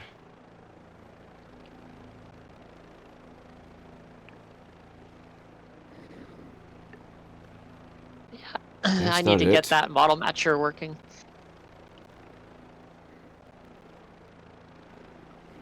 What are you missing? What am I missing? Yeah. Well, I need to figure out how to properly set it up. Oh, are you seeing who's in Bonanza? So? No, we have a King Air and we have a Citation. Oh, okay. Yep. Well, Mish is into 407, so that should be stock. No, unfortunately, it doesn't. I've even flown with a friend flying both exactly the same helicopter, and the bell shows up as an airplane. I don't know why. But all the 222s are correct here. You got a Sobo, Dan. You got a Sobo. Oh yeah, I get Asboat a lot. If you see Phlox, I'm sitting next to Phlox, so I'm probably the King Air. Yeah, probably. This is the 160, so if you don't have it. No, but I want to set it up because I have the free H125, so I want to be able to make all the high performance ones look like that. So at least it's close. Yeah.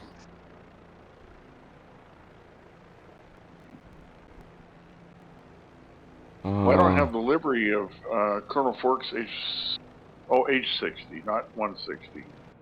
That's why I don't see it as a helicopter. I am having a hard time finding what I'm looking for. That's a bummer. Right over the top of us. There he is. That's a bummer. Now we have an Airbus. Nice. Oh. It's called Eagle Mountain. It's Eagle Mountain.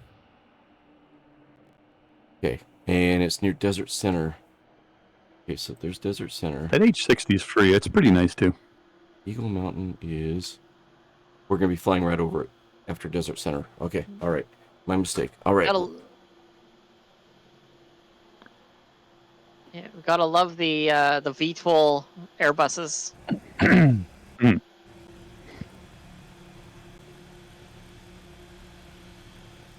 Oh, and I don't have the H60? Oh, bummer. I guess I don't have it either. I got that other one. The Blackhawk. Unless this is the Blackhawk with the livery I don't have, maybe.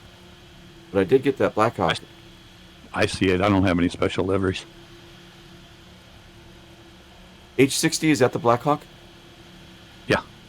I don't know why it's not loaded then. It should be loaded. I'll have to check that. Dang it. I did You get got it. a Sobo, Dan. You got a Sobo. All right. All right, guys. We're all grouped up together. Parking brake is off. I know it's not Iron Mountain. It's Eagle Mountain. But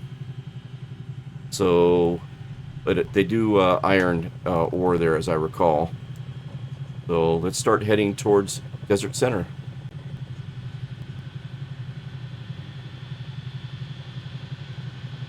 And this is an aqueduct that we're flying over right now.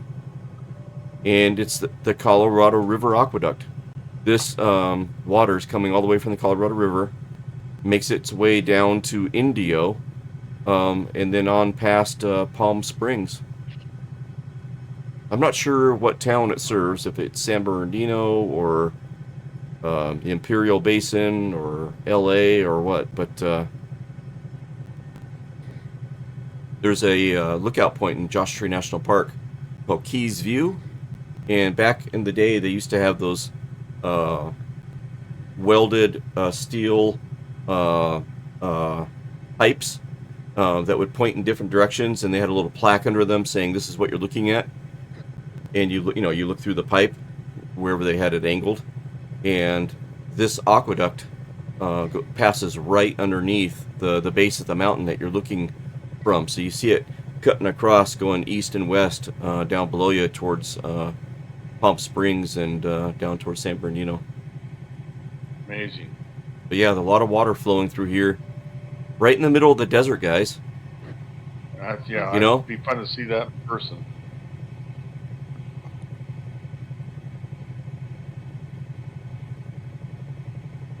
And when we were back at Gene Wash, I was looking around on exterior view, and I saw a, it looked like some part of the dam work or something like that, but it was a pumping station, and it might have been, to pump this aqueduct that we're flying over.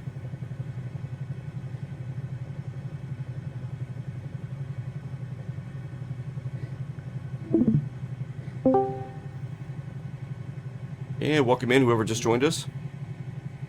It's just me. I was framing a little bit, so I'm not sharing my screen anymore. But I will again if we want it. Okay. I'm seeing something nobody else is seeing here. Cool. But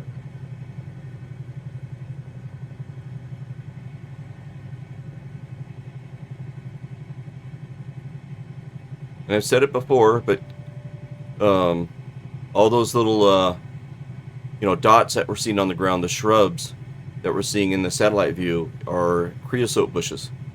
And Chunky, do you have creosote bushes around where you live?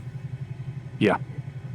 So if you've done this in the past, you can support my story. If you haven't done it in the past, try it and then let us know, okay? But go and grab a pinch full of the green leaves, right? And they're kind of they got kind of a little bit of a sappiness to them. There's kind of sappy. But grab a pinch full of the green leaves, smash it in your fingers, rub it back and forth, and then give it a sniff, and then let me know if it smells like a desert thunderstorm to you. I'll think about that. Desert rain. Yep. And then I got a patent out on it. Patent number 1234. Desert rain from Foxtrot's hangar. That we'll start smashing that stuff. Like you smash grapes tree. Yep. Exactly. Yeah, we'll get a vat, and we'll have Chunky send us a bunch of creosote leaves, and we'll get in there barefooted, and we'll smash them and bottle them up and sell it as desert rain from Foxtrot's hangar. Oh yeah. Just go find one of the old creosote posts. Yeah, just grab one of the creosote posts that they use.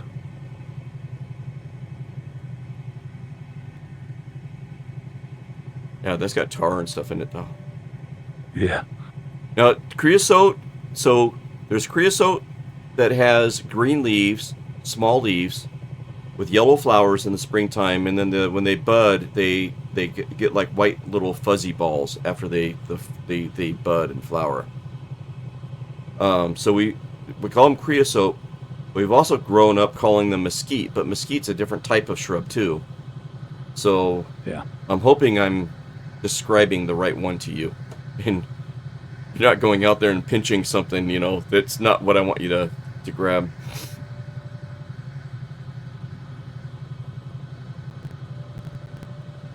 We'll have to go find some. If I can find some, I'll grab some leaves, and when you guys are in for flight, FS Expo, you can have a bag of them. Oh, there you go. Desert Ring. Oh, perfect.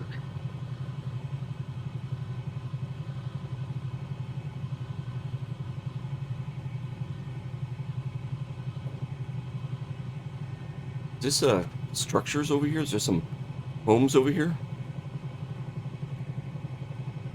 It's How probably a could there be structures out for a Sobo interpretation. Yeah.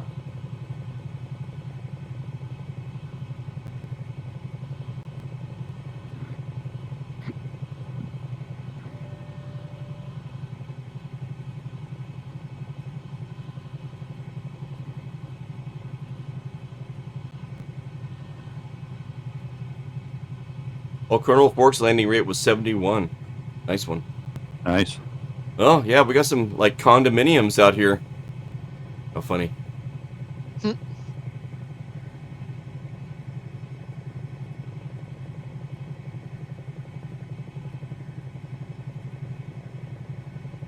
Yeah, that's Sobo's interpretation of what it thinks it is.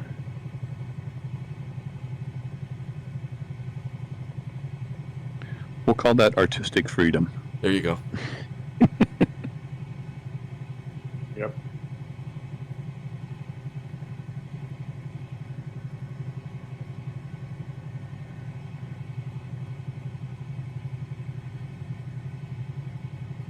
Not a whole lot going on out here right now. Wow. I do miss the sunsets in the desert, in the twilight. Yeah, there's certain times of the year they're just amazing.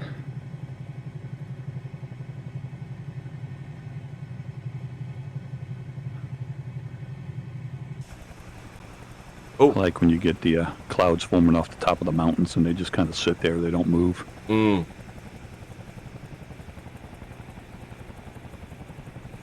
Looking good back there, tree. Got Papa Mish. Right behind you. Yeah. Whoa, whoa, whoa. Ada, Colonel Fork, Chunky Flyer, Treetop Flyer. Get back on the flight plan here. Like a herd of buffalo across the desert. Right? Hey, remind me to check fuel at my next at Desert Center. Okay. Hey, Flox? Yeah.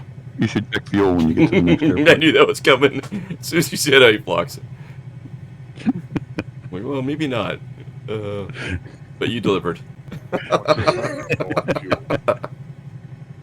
Yikes.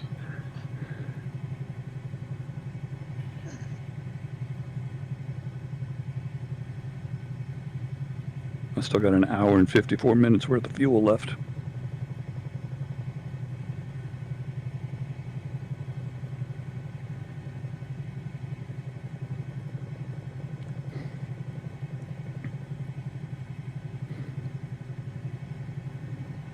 There's nothing out here, man. Yeah, the airport's like 9 miles away, so.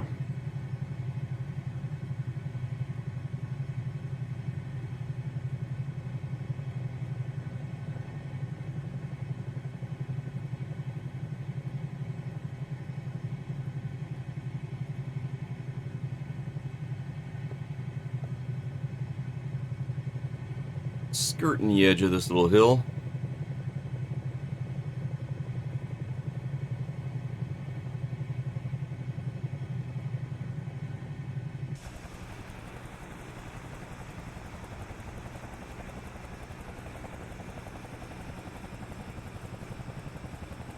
Looking good, everybody. Nice.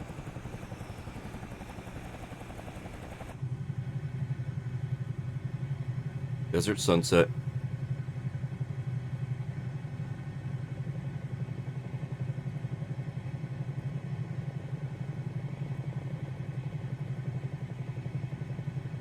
Yeah, Chunky, nice job on landing that thing and, you know, putting it down with intent and, you know, just easing it on down. Nice job. He's the master of choppers, that's for sure. I don't know about that. I'm getting better. Way better than us. Well, you gotta remember, being in VR makes it so much easier too, so it's not really a fair comparison with you guys not being in VR.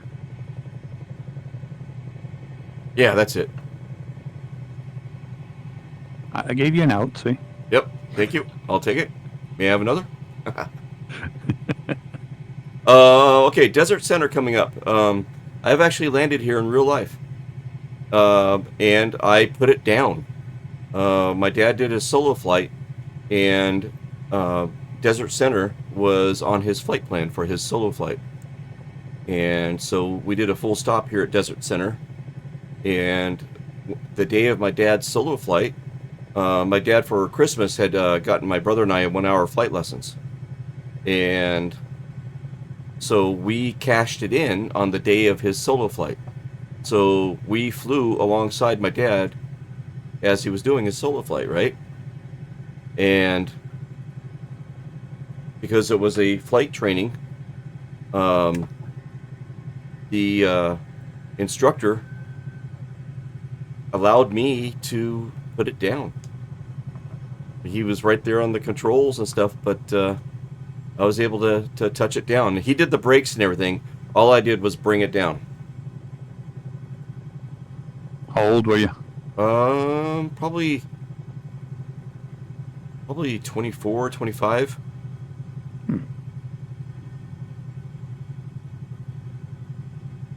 All right, so welcome to Desert Center. Here's the runway. We actually got down ahead of my dad and I was able to take a couple of pictures as he was coming in. I have to find those. And there's a go-kart track out here, like a little speedway out here. Mish! I don't know if you see that over there. At the end of the threshold down there. Yeah, I see him. He might be a little bit big for the goose. Roger that. Looks like a decent one. Well, I'll get down here to where the little one is. I looked at the big one and it was a bit much. All right, so full stop, and I'm going to show you guys a video.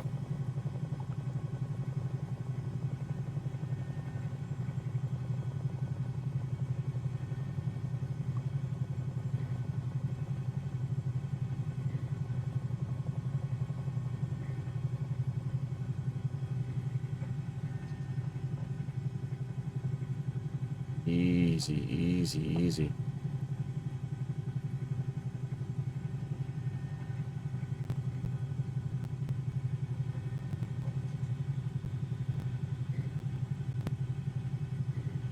Come on.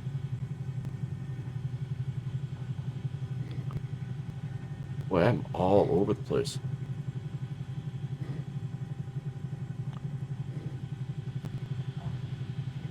$159. Park and brake set. Nice job, Chunky. Hello, my name is Harrison Ford. I'll be landing on the taxiway today. I see you over there. Welcome in, everybody. Colonel Forks coming in. 145. What was it? 145. 145. Treetop is down. Yeah. All right, nice job. Let's let me get a aerial view here.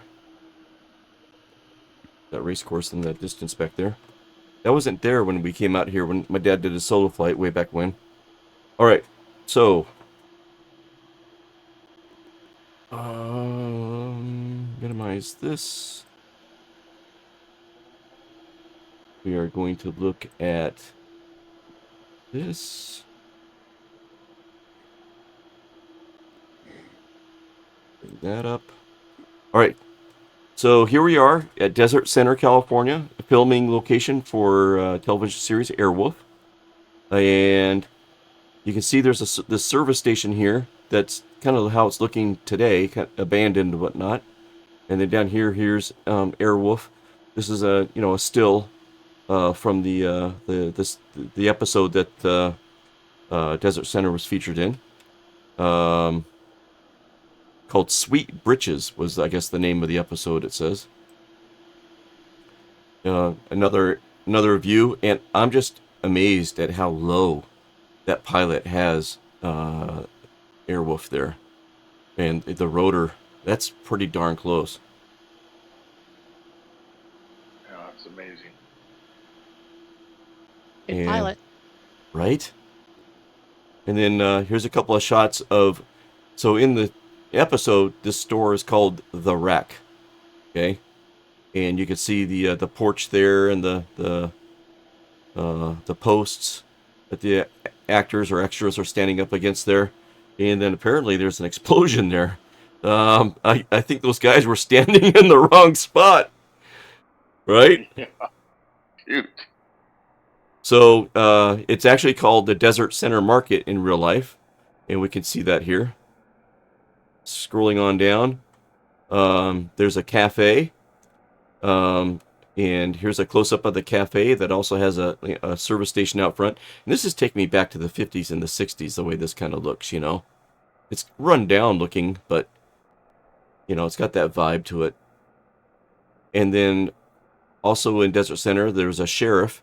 And you guys will recognize the sheriff, I think, when you see him in the clip I play. I can't remember his name, but you guys will probably recognize him from a bunch of different movies. Is it Roscoe P. Coltrane? No, not that sheriff. And then this is just an image saying it's on Route 177, a couple other images of the area from today. And then this is the post office, as I recall. Yeah, post office. So here it is from the episode. And, you know, as it's looking today, and it's virtually the same. It was almost looks like a post office and a motel. It look like motel rooms to me. But yeah, there's the post office. And scrolling on down, there's one of the actors' name in the episode is Caitlin, and this is where she lands her chopper, right beside the post office. So this is the edge of the post office here, and this is the back side of the post office going back, and this is where she landed it. You see the that generator or AC or refrigerator or whatever that is back there, and it's here in this image. So we should be able to find all of this. Go ahead. I was going to say that's part of my love for the MD500. Oh, yeah? From Airwolf? Yeah. Nice. Yeah, that is a 500 right there. Hey, Flox, Colonel Fork's asking if you have the MD530. You have that one, right? The Shrike one? I do. I have the Shrike. Yep, the 530. Yep. Okay. Cool. And then, yeah, further down here is a cafe in Desert Center. But they had this serve as Sheriff Bogan's office. So you can see the episode here. And there's Airwolf just hovering, in, you know, a foot above the ground, a couple of feet maybe, in front of what was Sheriff Bogan's office there.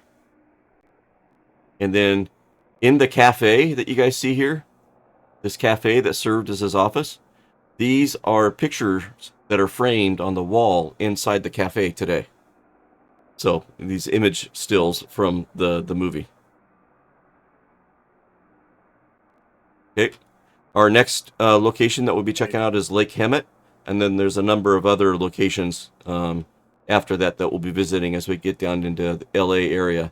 But now the question is, she landed her helicopter next to the post office. So where is the post office? And we're also hovering in front of the cafe. So let's see if we can find the post office and the cafe. Okay, so hang on.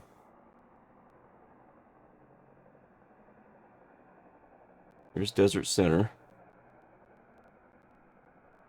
Okay.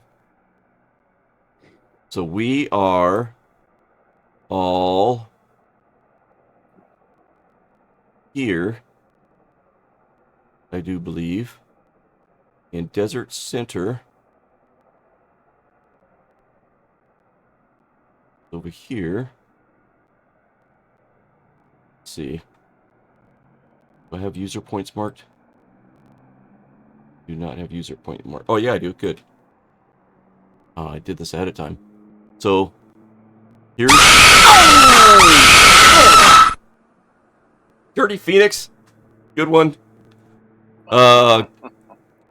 So here's the Texaco gas station, and we'll make our way down here in a second. Here's the post office. Okay. And this is the Desert Center Market. This is the Sheriff Bogan's office, and is also a cafe today. So let's get down here and check it out.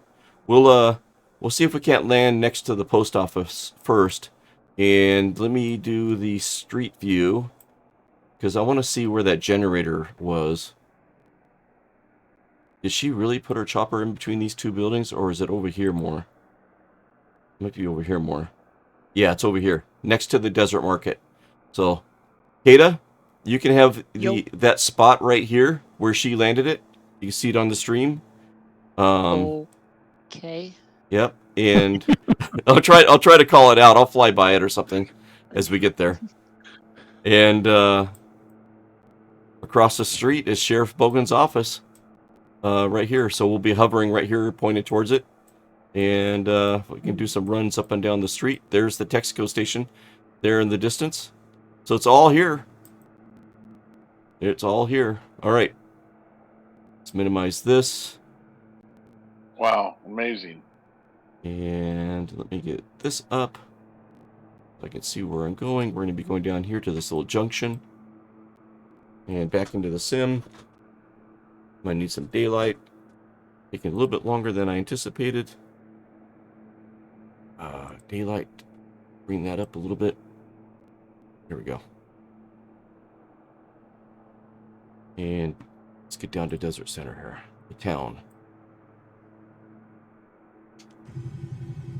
And turn that off. Oh, thanks for reminding me to check fuel, Chunky, earlier. That came in handy just now.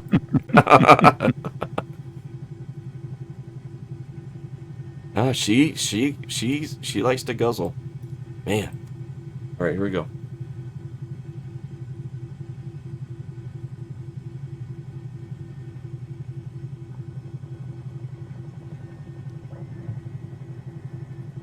Beer's coming up and cake's on the griddle.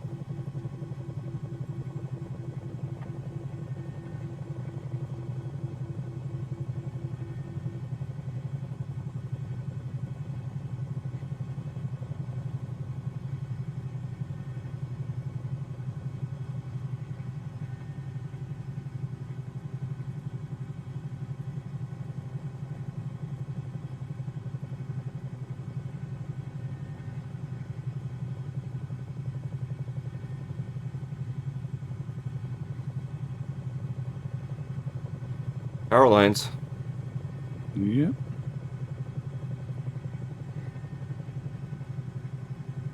Well, you got your cable cutters. Right? We do.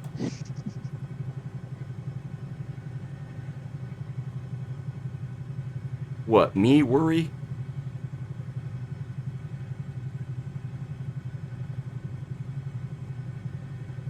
You can see that it looks like there's some farming going on below me, the way the landscape is, but I don't know what they're doing. What they'd be growing.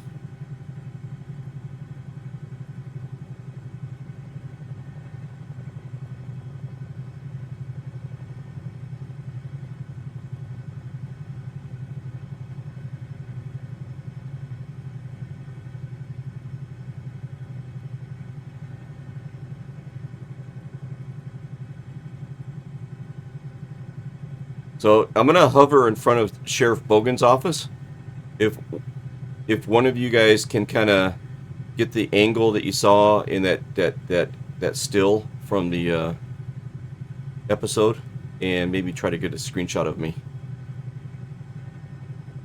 or maybe I could hover and pause, and then I can get out and get my own screenshot. That might work.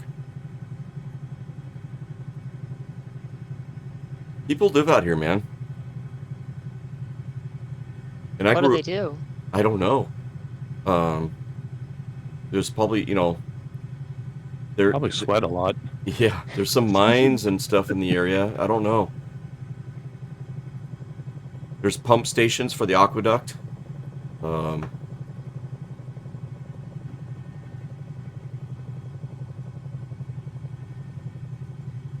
right. Okay, so there's Sheriff Bogan's office. right down there. And the market and that landing spot for you will be right behind me, Kata. Okay.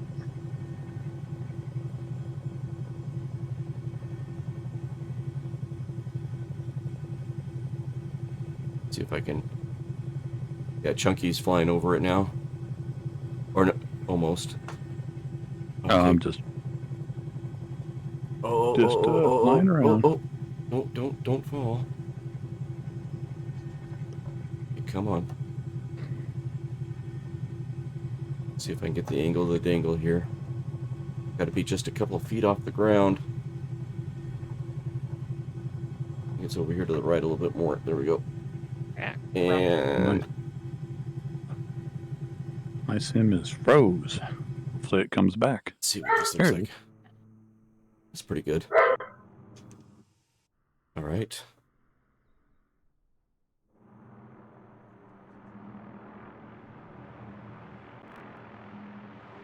I need to be a little lower. Let me see what that image looks like. Okay, so he is kind of like here. It's pretty good. And we'll zoom that in a bit.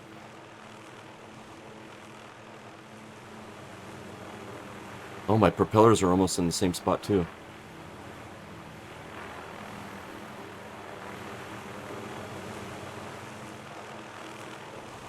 Okay, right about there.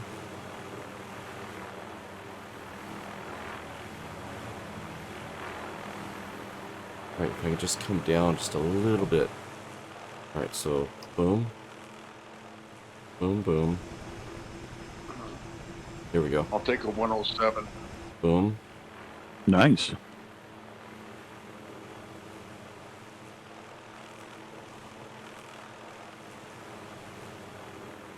Boom.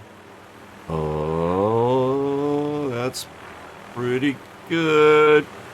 Alright, here comes the screenshot.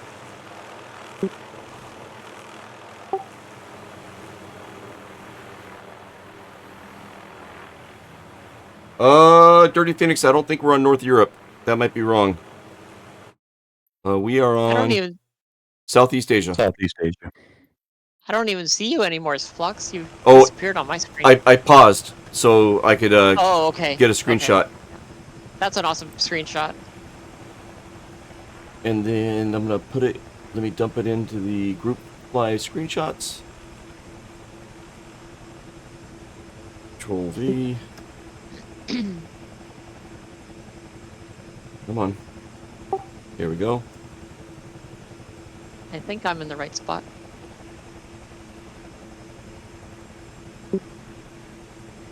And I'll tell you in 1 second. Yep. And That is a really cool, good screenshot. All right, drone camera. Let me turn around.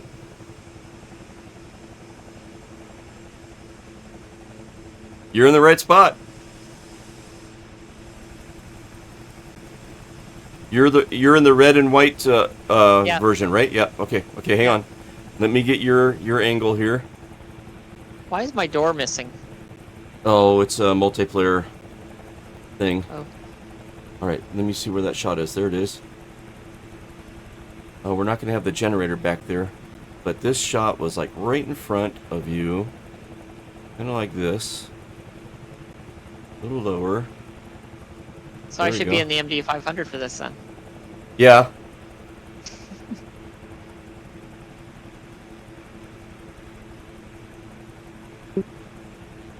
Open screen. I'm just dropping these images into Discord.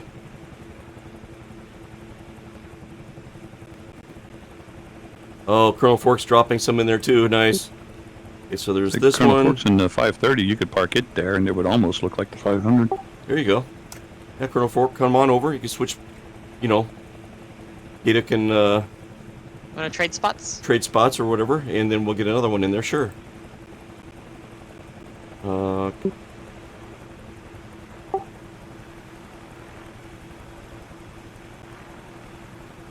Nice takeoff. Okay, and I'm ready for Colonel Fork when he comes in. Uh-oh, I saw a tail rotor going around. Yeah. Controlling the helicopter at really slow speeds with this joystick is really hard. And I'm going to have one more job for you in a second, Kata, or anybody else that's in a Bell 222. That's cool. Colonel Fork can see the stream and figure out where he needs to put it.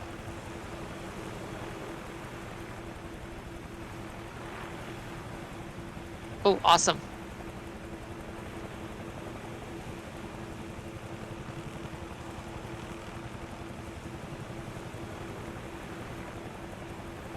About 20 feet over towards the building.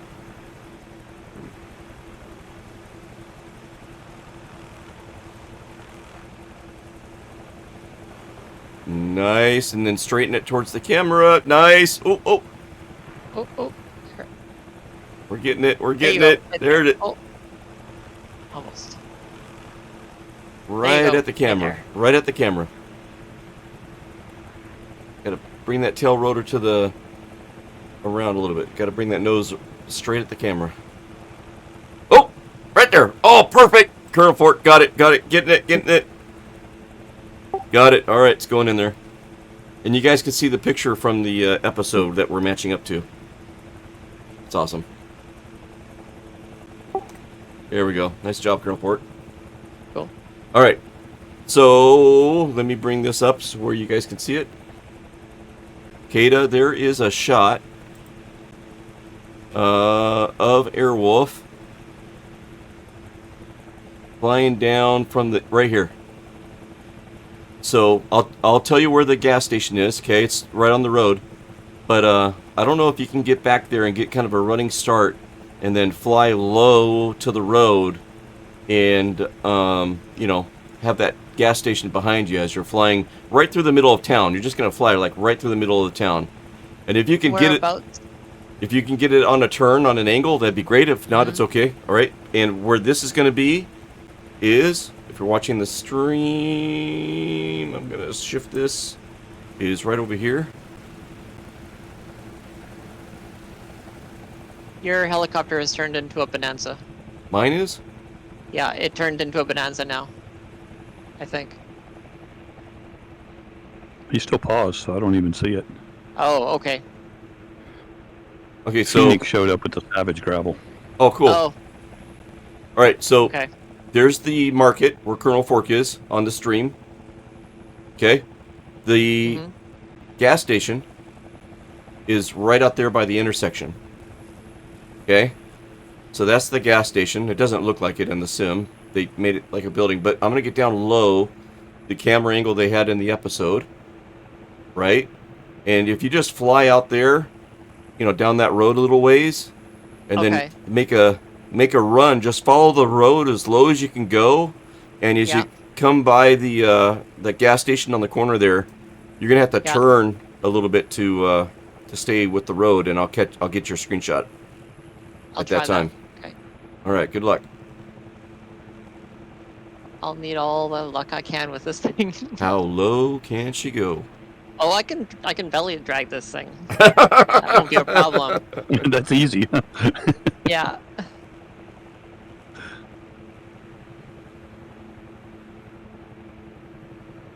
Phoenix says he doesn't have any helicopters. Not even the 407 or the Cabri. Oh, yeah, those come in the sim, depending on the version you have. Okay, there's Kata making. No, those are. Those are free. Anniversary. Those are. Yeah. All right, Kata's getting ready to do the run. Kata, let me know when you're ready to do the run, and I'll cue the music. Okay, I'm gonna start banking before I get too far away.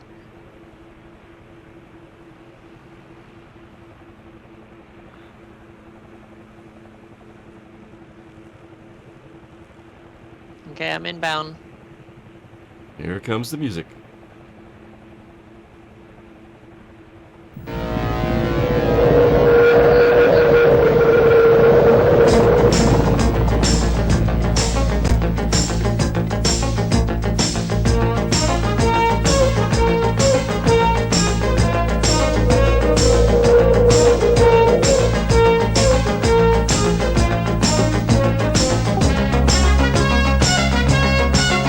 see if I got it. You can make another run. Everybody else can go for a run too. Follow Kata.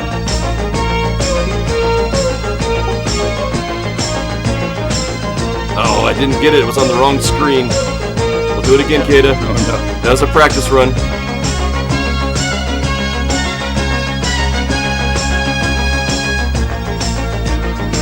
Nice, Phoenix.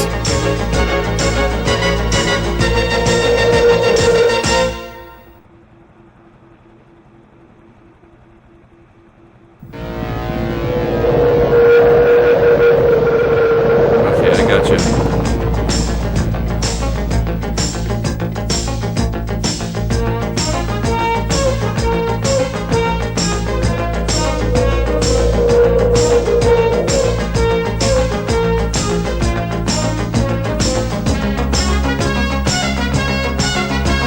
Nice!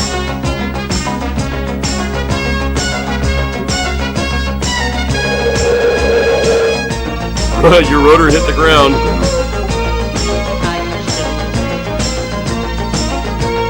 Alright, I'm just grabbing you guys as you come by, best I can.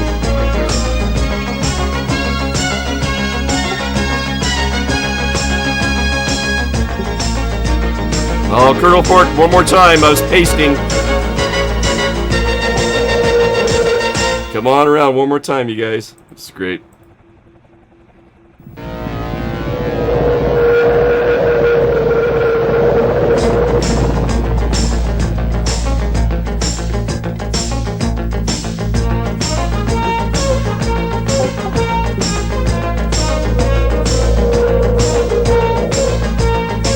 When I hit the right side of the road, stay on the right side of the road as much as you can. Just on the right side there.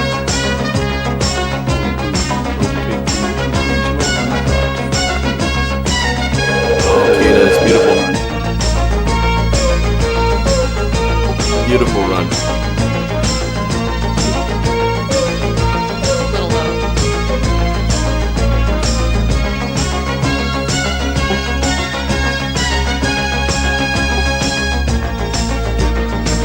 I'm ready for you, Colonel Ford.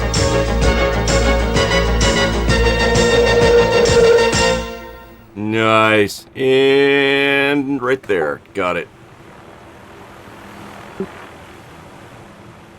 And Phoenix, I missed it.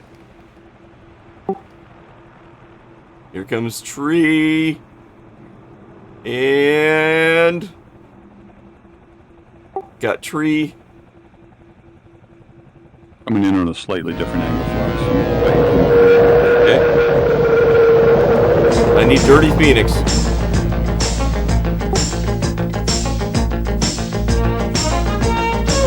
Nice clip, Chunky.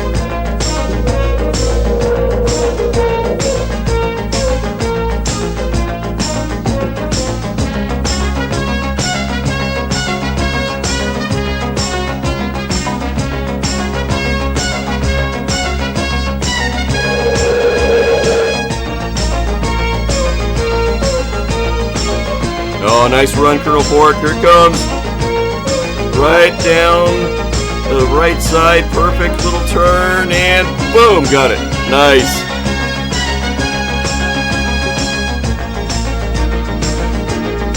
Dirty Phoenix, are you in the air?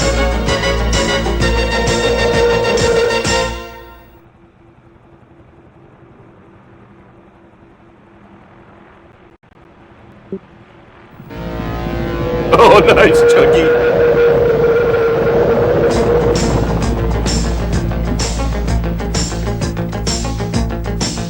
Oh, okay, switching planes.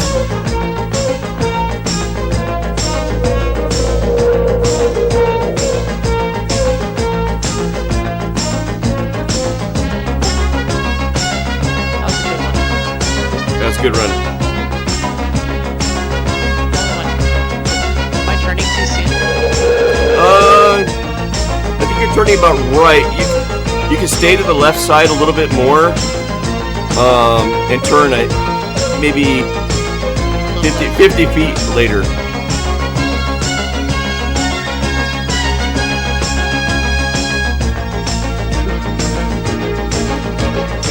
Oh, nice. Oh!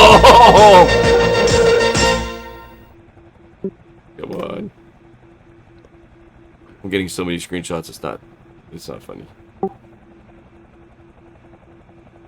Oh, I gotta get the music going, but I gotta get Colonel Forks here. Yeah, right there. Nice. Get that one off. Oops. Boom. Boom. Gate is coming in. Oh! Little more, little more, little more, little more, little more, and turn. Boom. It looks like Phoenix found his 407. Nice. And we'll see if we can get Phoenix in, and then we'll move on. Oh, here comes Chunky. I got the Airwolf music playing if you guys want to turn up the volume on the stream. Nice, Chunky.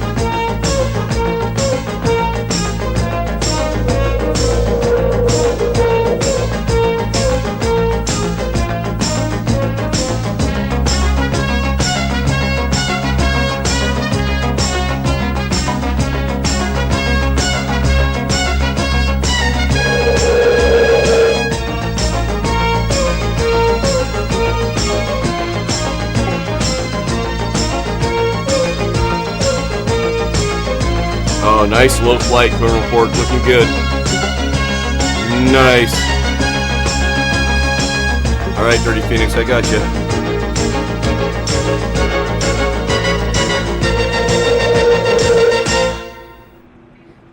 Gotcha. Nice. All right, let's get these pasted.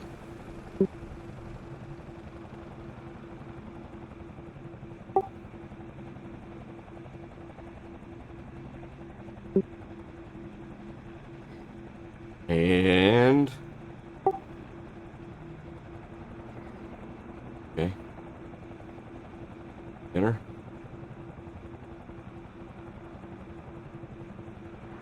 All right, so you guys can see the screen grab from the episode with the gas station in the background, and then you guys can see the screenshots I grabbed and how close you guys got to it. Okay, so those are all in the Discord under Group Fly. That was a lot of fun. Now, I can move the camera back over to where I'm at. And if anybody wants to hover in front of the sheriff's station, like we showed you earlier, let me get out of the way. So I'm going to unpause, and you'll be able to see me here. I'm right behind you, Kata. Unpause. So this is where you want to hover. If anybody wants to take a shot there. Any takers, or shall we continue on? I won't be able to hover there to save my life. Coming in. Don't move. All right. Well, I gotta move so that you're in. I'm not in your Well, way. just give me a spot to. Yep. And then I'm a little too close.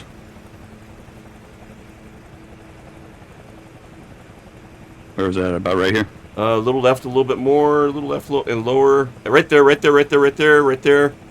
And a little forward. Little forward. Forward, forward, forward, right there. I got it. Nice. Okay. And let me mute this, and I want to show you guys a YouTube video here. So you might want to land. I've almost forgot about the video. It shows some of the stuff from the episode. All right, here we go. Man, that was loud. Videos right here. There's Sheriff Bogan. Do you guys recognize this guy? And you're gonna have to turn up the stream if you want to hear the sound. All right, this is inside the sheriff's office. Here we go. Bobby, you gotta give him a little meat now and then.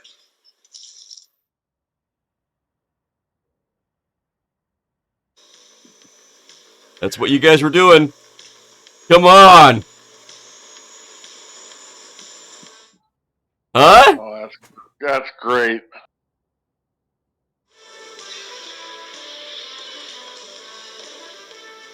Oh, that's super. From this angle, you can see what would have been the back of the jail.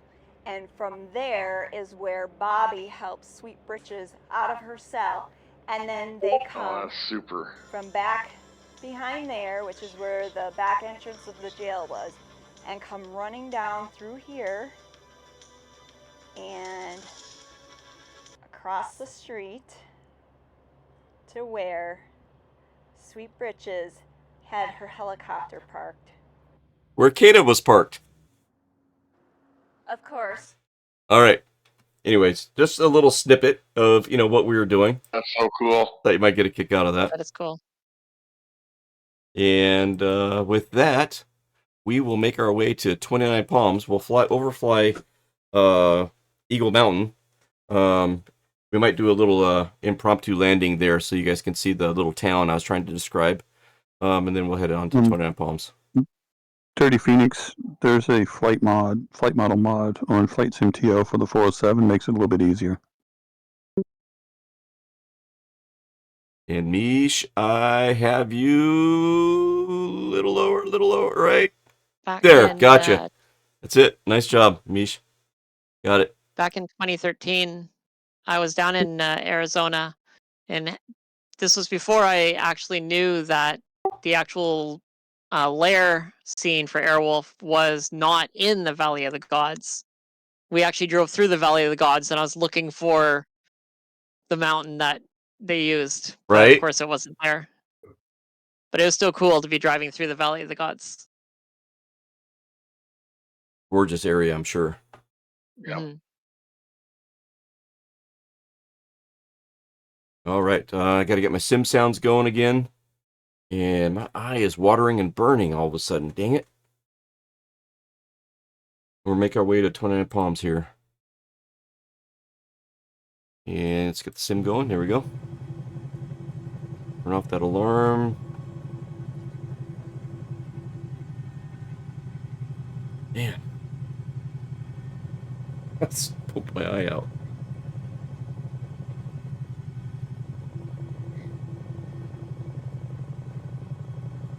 This all of a sudden starts burning and getting watery. I hate it when that happens.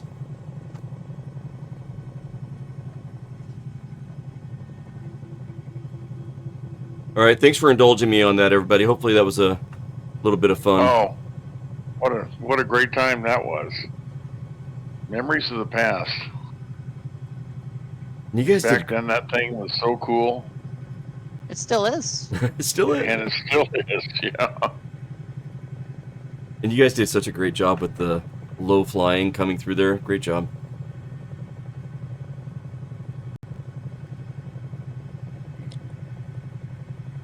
I found a guy online that's actually modeling Airwolf. Oh, really? Yeah.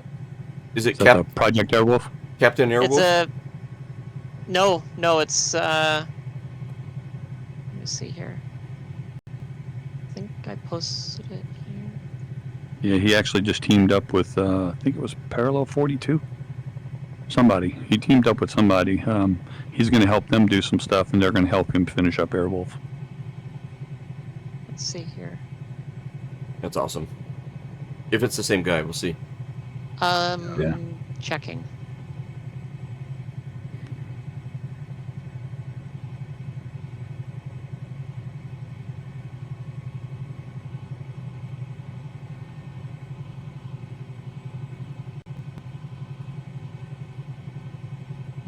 All right, so from the airport that we landed at, it's a heading of 296 and about 40 nautical miles. So not too much further.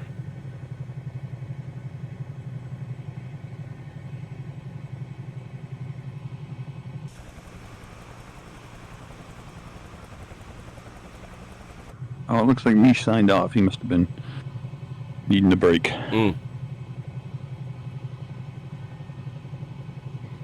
Look at this little body of water here, right in between these hills.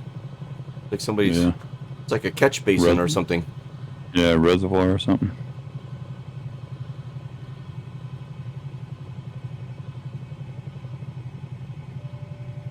I mean, that's pretty good detail.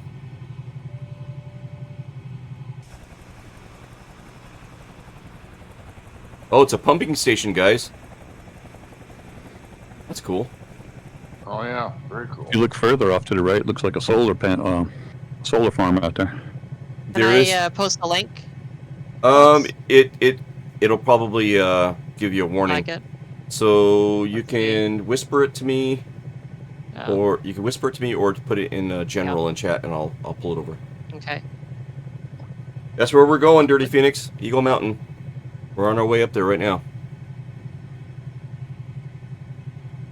There, I posted in Discord. Okay. All right, we'll do a little landing up here, and I'll go grab it.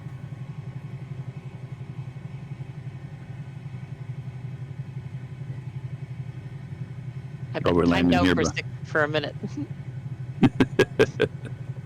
So we're landing here by the mining. Yeah.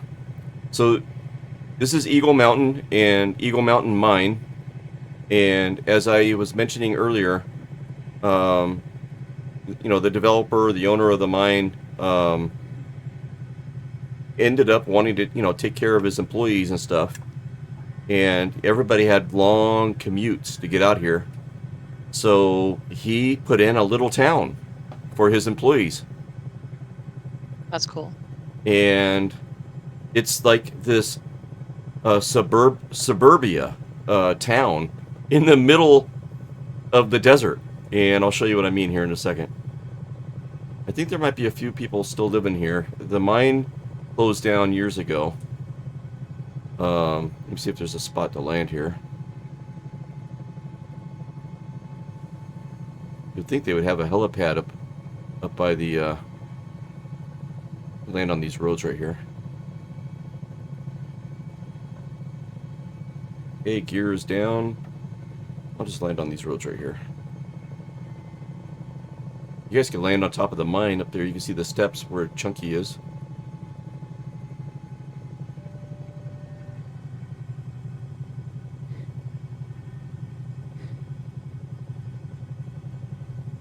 This is kind of a cool little spot here for what it is.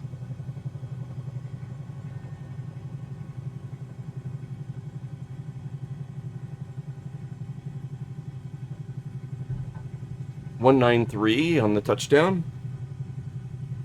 Okay. Drone camera. Chunky's coming in. Oh, am I rolling? Yep. Oh, shoot. Gears down. Went out to the drone camera and then it got wonky. Okay. There you go. Parking brake is set. Drone camera. There we go. Chunky's coming in.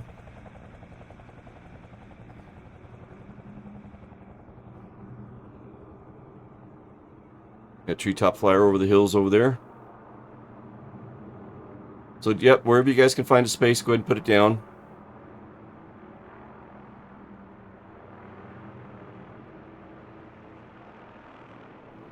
What else do we got coming in? Minus 48. Minus 48. Colonel Fork coming in. Nice job. You had good, consistent, low feet per minute landings all night. This thing's so easy to land, though. I mean, well, in VR. Nice, Colonel Fork. Okay, Kata's in the distance there, coming in. Phoenix is right behind me. Here comes Phoenix. Phoenix, have you flown helicopters before? Is this going to be your first landing? He said he's on Xbox, so if he's using a game controller, it's going to be tough for him. Yeah.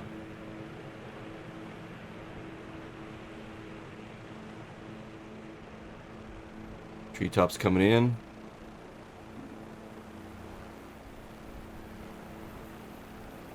Looking good, though. What the...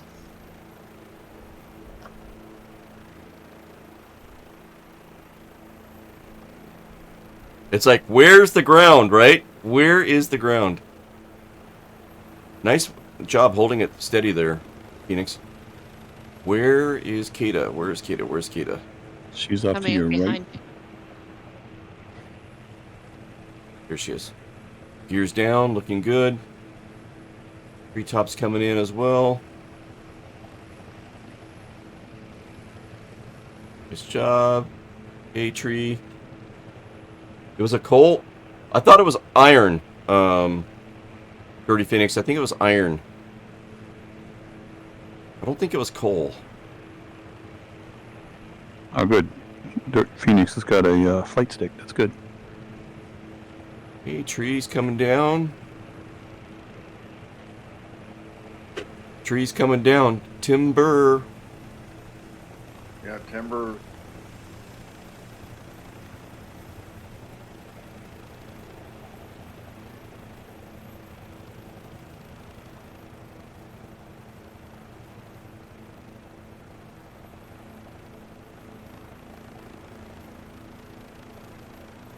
And down.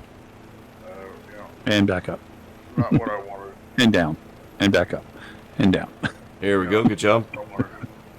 And okay, so now let me show you guys this place. I'm gonna pull it up.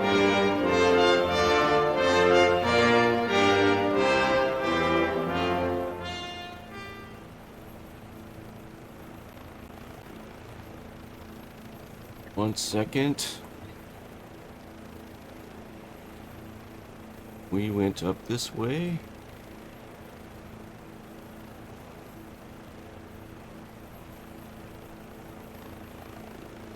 We are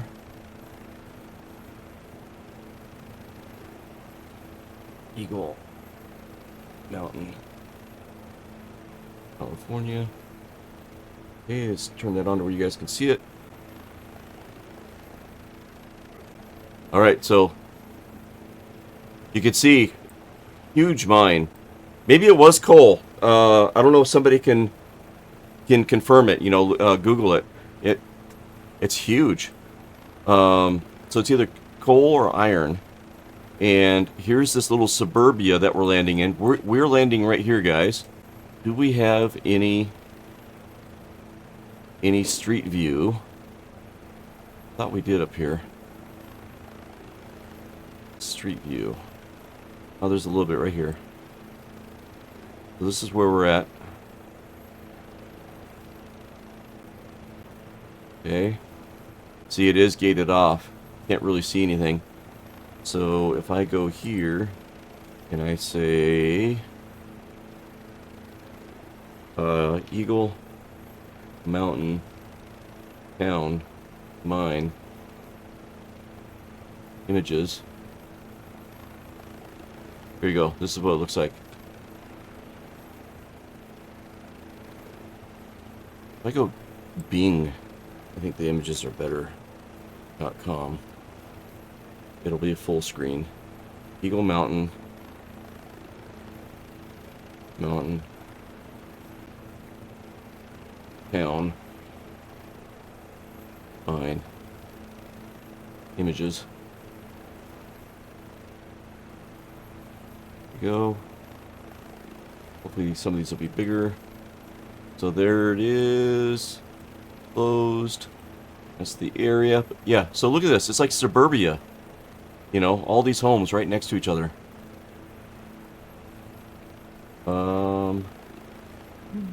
Hoping... Yeah, here we go.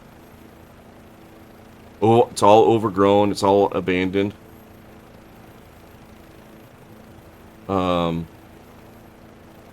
There you go. There's another shot of the area. A lot of investment, man. A lot of investment made. Anyways, just a little background on Eagle Mountain. And Eagle Mountain. Eagle Mountain. Eagle Mountain Mine.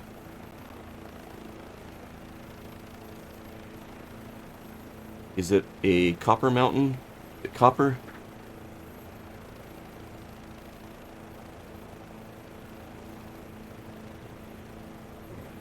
What kind of mine is it? There, but it doesn't say.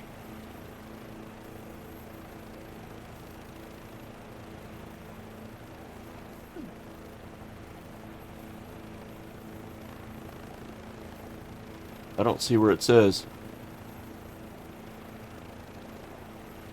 Colonel Fork said the Captain Airwolf partnership with Parallel 42 got canceled. Oh no. According to an email from Parallel 42 on December 31st. Oh no. And let me go grab that link that okay, that Kata shared. Oh, where is it? Where'd you put it, Kata? Oh, there it is. I got it. It's in the general. I got it. I got it. Yep. Maybe this is somebody else. This is going to go in chat. Yeah, I'm sorry to hear that, Colonel Fork. Bummer. Okay, so there's that. And let's head to 29 Palms. And we'll turn that off. And away we go. Let's get the heck out of Eagle Mountain. Sorry, I almost ran over you there, Colonel Fork. Yours coming up. 29 Palms, here we come. So from here, I'm going to switch to my iPad because it's 10 o'clock here, and I haven't even had dinner yet. So. Oh my, Kata! Yeah, Kata. Way to have priorities. I like right? that. Yeah, thanks, Yeah. Kata. I'm surprised my husband hasn't actually come in here asking about dinner yet. Yikes. Thanks, Kata. Great to be with you. I will catch you next time, and someone's cooking in the kitchen with Kata. Someone's in the kitchen, I know. Oh wow, Kata, thank you. Of course. Kata's sending us to the expo. Nice, thank you for that. That's awesome.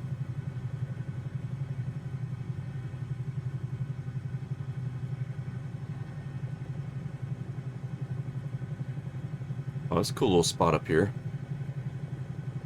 Oh man, more of the mine back here. Right? Holy cow, this was a huge operation.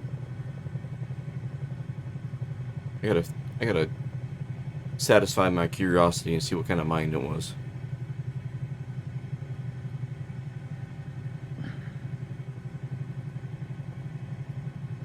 Alright, 29 Palms, here we come.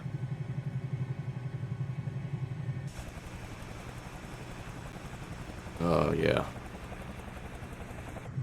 Phoenix, we might outfly you, bud. Outpace you.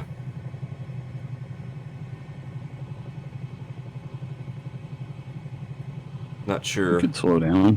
Yeah, I'm trying to slow down a little bit now. Yeah, I'll set it to about 120.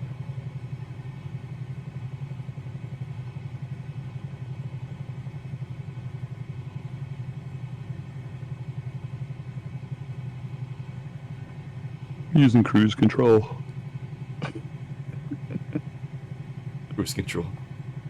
Let's see. Dirty Phoenix says it went defunct in 1983 and was briefly repurposed to a prison facility between 1989 and 1992 and was recently purchased by Eagle Crest Energy in 2015.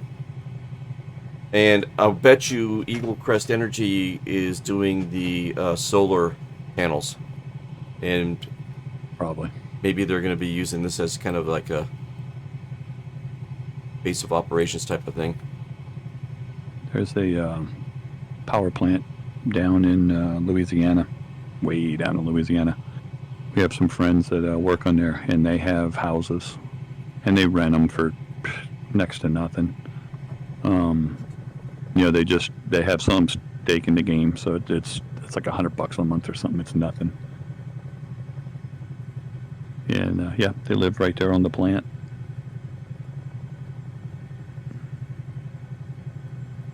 Makes it convenient, right? Oh yeah.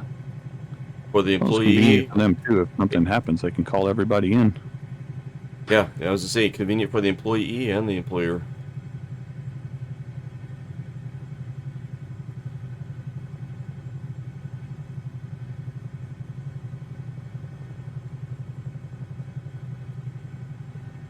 Larry says there's a landing strip at Angola. Welcome back in, Larry. Good to see you. Got the hangar doors cracked open for you at all times. Angola. Where is Angola?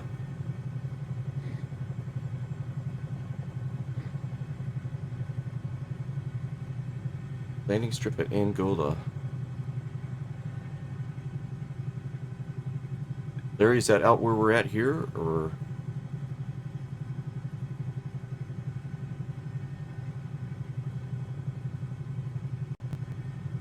All right, we're about halfway to Twin Palms, or at least I am. We're flying over Joshua Tree National Park. We are, yeah. We're going to be entering the park. Yep. Oh, Louisiana State Penitentiary. Oh, wow. Yep. They have a landing strip there.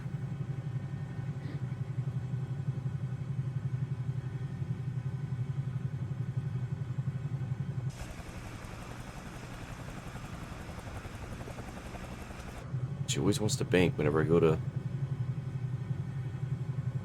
Gonna see where people are at here. There's Chunky, you got Tree, nice. Colonel Fork, Phoenix, looking good. Almost to our destination.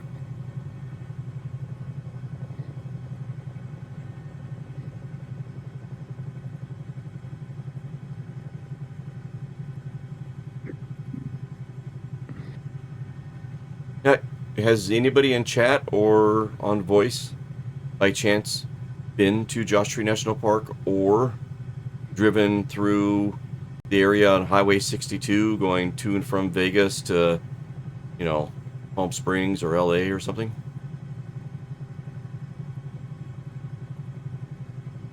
You know, I've seen palm trees. I mean, Joshua trees. Yeah. Joshua trees everywhere around here.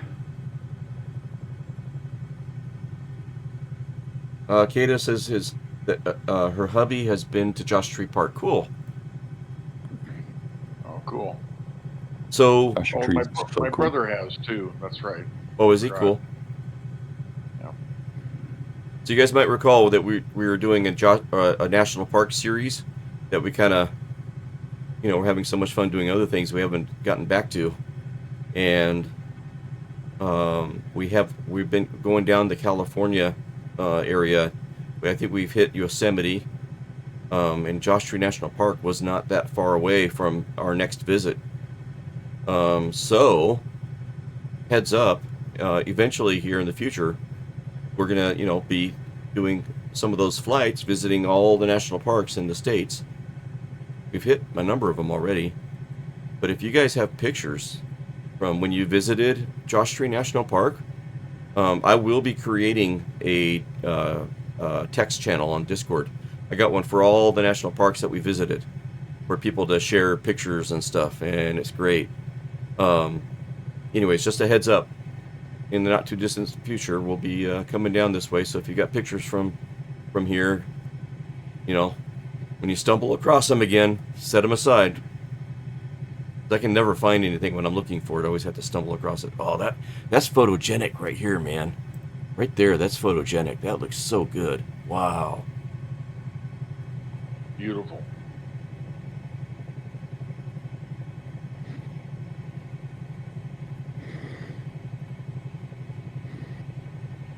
Let's see, Dirty Phoenix says he barely remembers driving through California City on the way to Las Vegas, but that was almost 20 years ago. Colonel Fork should plan a flight to Cerro Gordo sometime. I'll have to check that out. Colonel Fork, Cerro Gordo. All right. I'll put that in the future content ideas. There's an interesting story about the musician Graham Parsons and Joshua Tree. Yes, there is, Larry. Yeah. An unfortunate story, yeah.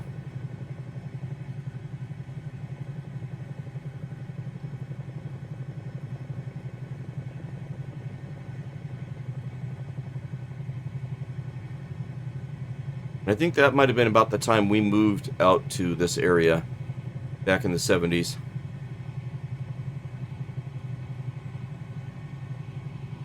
Grand Theft Parsons, yes.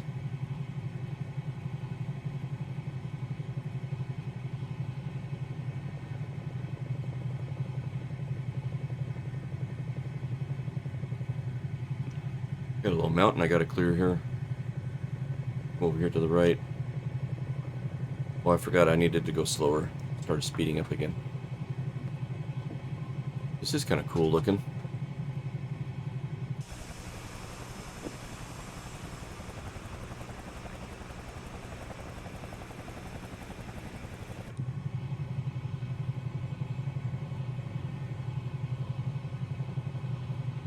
Slow down, vlogs. Slow down.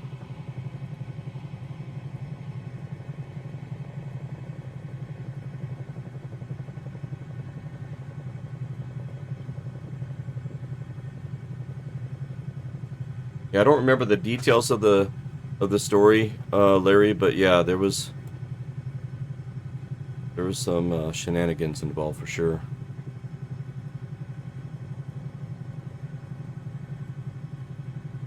My wife and I just went to Cathedral Gorge State Park a couple of weeks ago. And on the way there, they got some Joshua trees, and man, some of these things are like 20, over 20 feet tall. Wow. And I don't know if you know how fast the Joshua tree grows. I mean, how slow? Yeah. Yeah, how slow do they grow? They grow slow. It's like 1 foot every 100 years. Yeah. So for a 20-foot tree.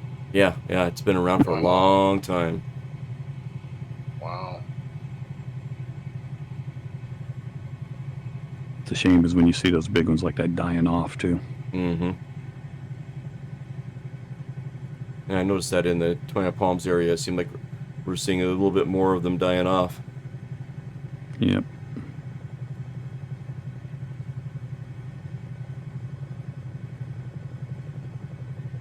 All right, Twin Palms Airport should be off my nose up here. Treetops are North Star at the moment. Yep. I'm 5.7 miles out, so he must be right over the top of it. Now, these mountains that we're flying over, there's like a place called Gold Park, Dale Mine, and these are all prospecting mines from 1800s or early 1900s. We had prospectors that were up in the mountains looking for gold, and I don't think anybody ever really hit pay dirt, but they'd find just enough gold flake to, keep them going, type of thing for a little bit. It was hard times back then for those guys. Still hard times for a lot of them. It just doesn't. You don't go find the big nuggets anymore. And there's Bill Keys and Queens Ranch up in the monument, and the structure is still there today. You can visit it and look in through the windows and see his kitchen utensils and everything still in his kitchen. From when him and his wife lived there and raised some kids there.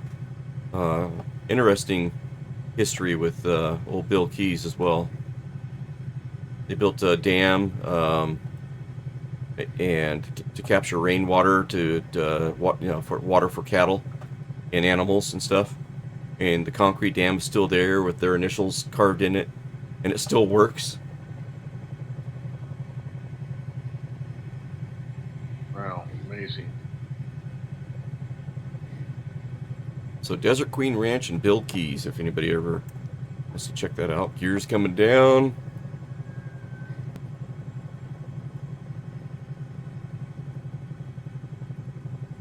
And Twin Palms traffic, November, Airwolf, on short final for full stop, Twin Palms traffic. I'll stop in front of my dad's hangar here.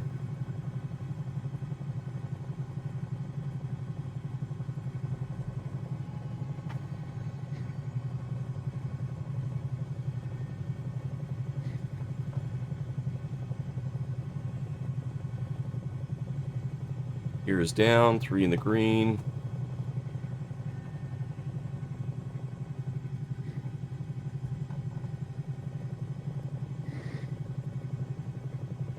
Boy, I'm just all over the place.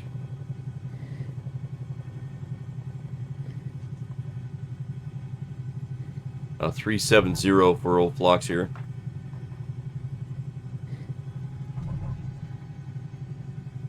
Oh, my parking brake's on. There we go.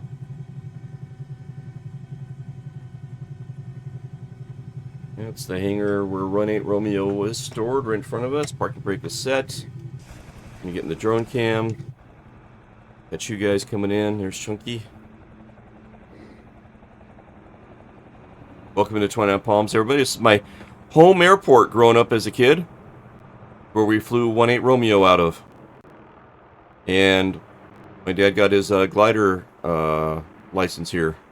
So he started on gliders for many, many years, and then moved up to powered flight with 18 Romeo and got his PPL. Here comes Phoenix. Colonel Fork's touching down. Chunky's touching down soon. There it is. Yeah, I started going backwards there, so I had to readjust. 128. There you go. Where is Tree? Is Tree coming in? Looking for Tree. He's, yep, coming in. Oh, which way? From the east. Hey, Phoenix is coming down. There's Tree. It's good timing too, because my dog is getting up. I think she might need to go outside.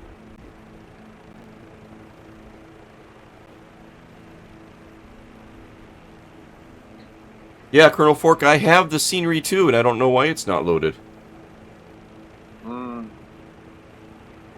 And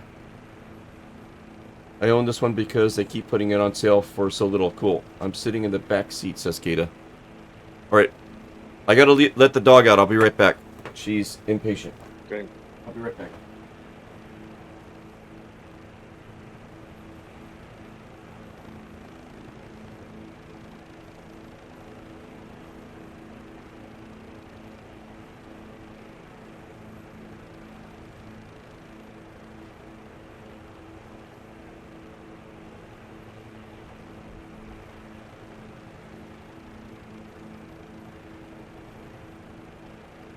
Wandered off on my son, but he's also playing. So, alright, we'll get the raid going here. Tree, are you landing, or you're still up in the air up there? No, I'm right beside you guys. Oh, wow, it's because of the scenery, I guess. Weird. Yeah, I didn't have a good number. I still struggle with 2D here, but I keep practicing. Yeah, you can see on the stream, it looks like you're 50 feet in the air. Oh, that's weird. Yeah. Yeah, I'm on the ground. Cool. Alright. Alright, so, hey, man. Having fun with the Airwolf stuff, man. Yeah, nice job, Fox. Nice job with all the extra stuff. Bring back a lot of memories, and the relive some of that was just super. So, thank you. And yeah, you bet. And you guys were nailing it with that run, man. You know, especially when you saw it played back, you know, you guys were right there. So, that pilot, you guys were seeing what that pilot was seeing as you guys were coming down that road. That was great. All right, let's see.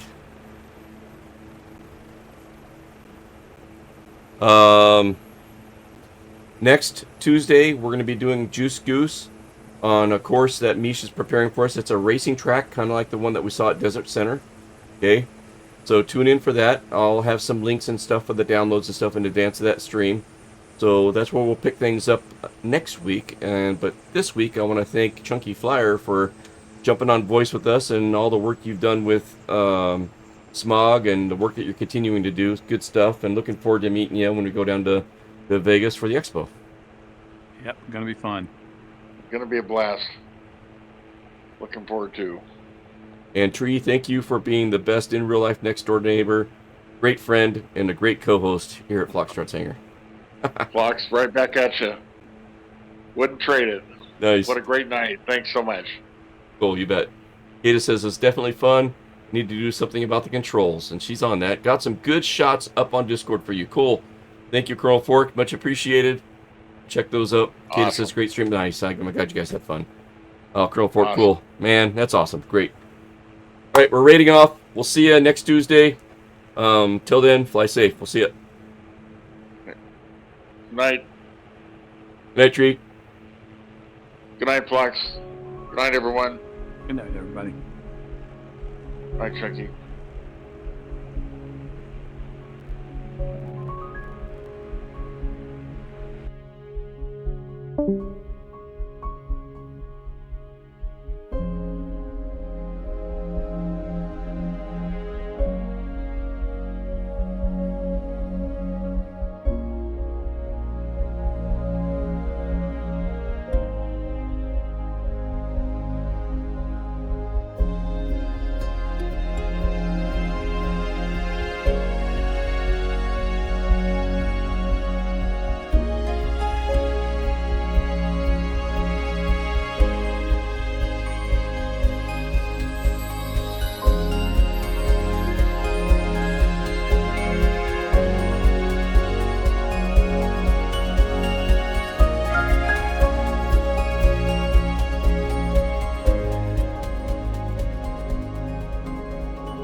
you.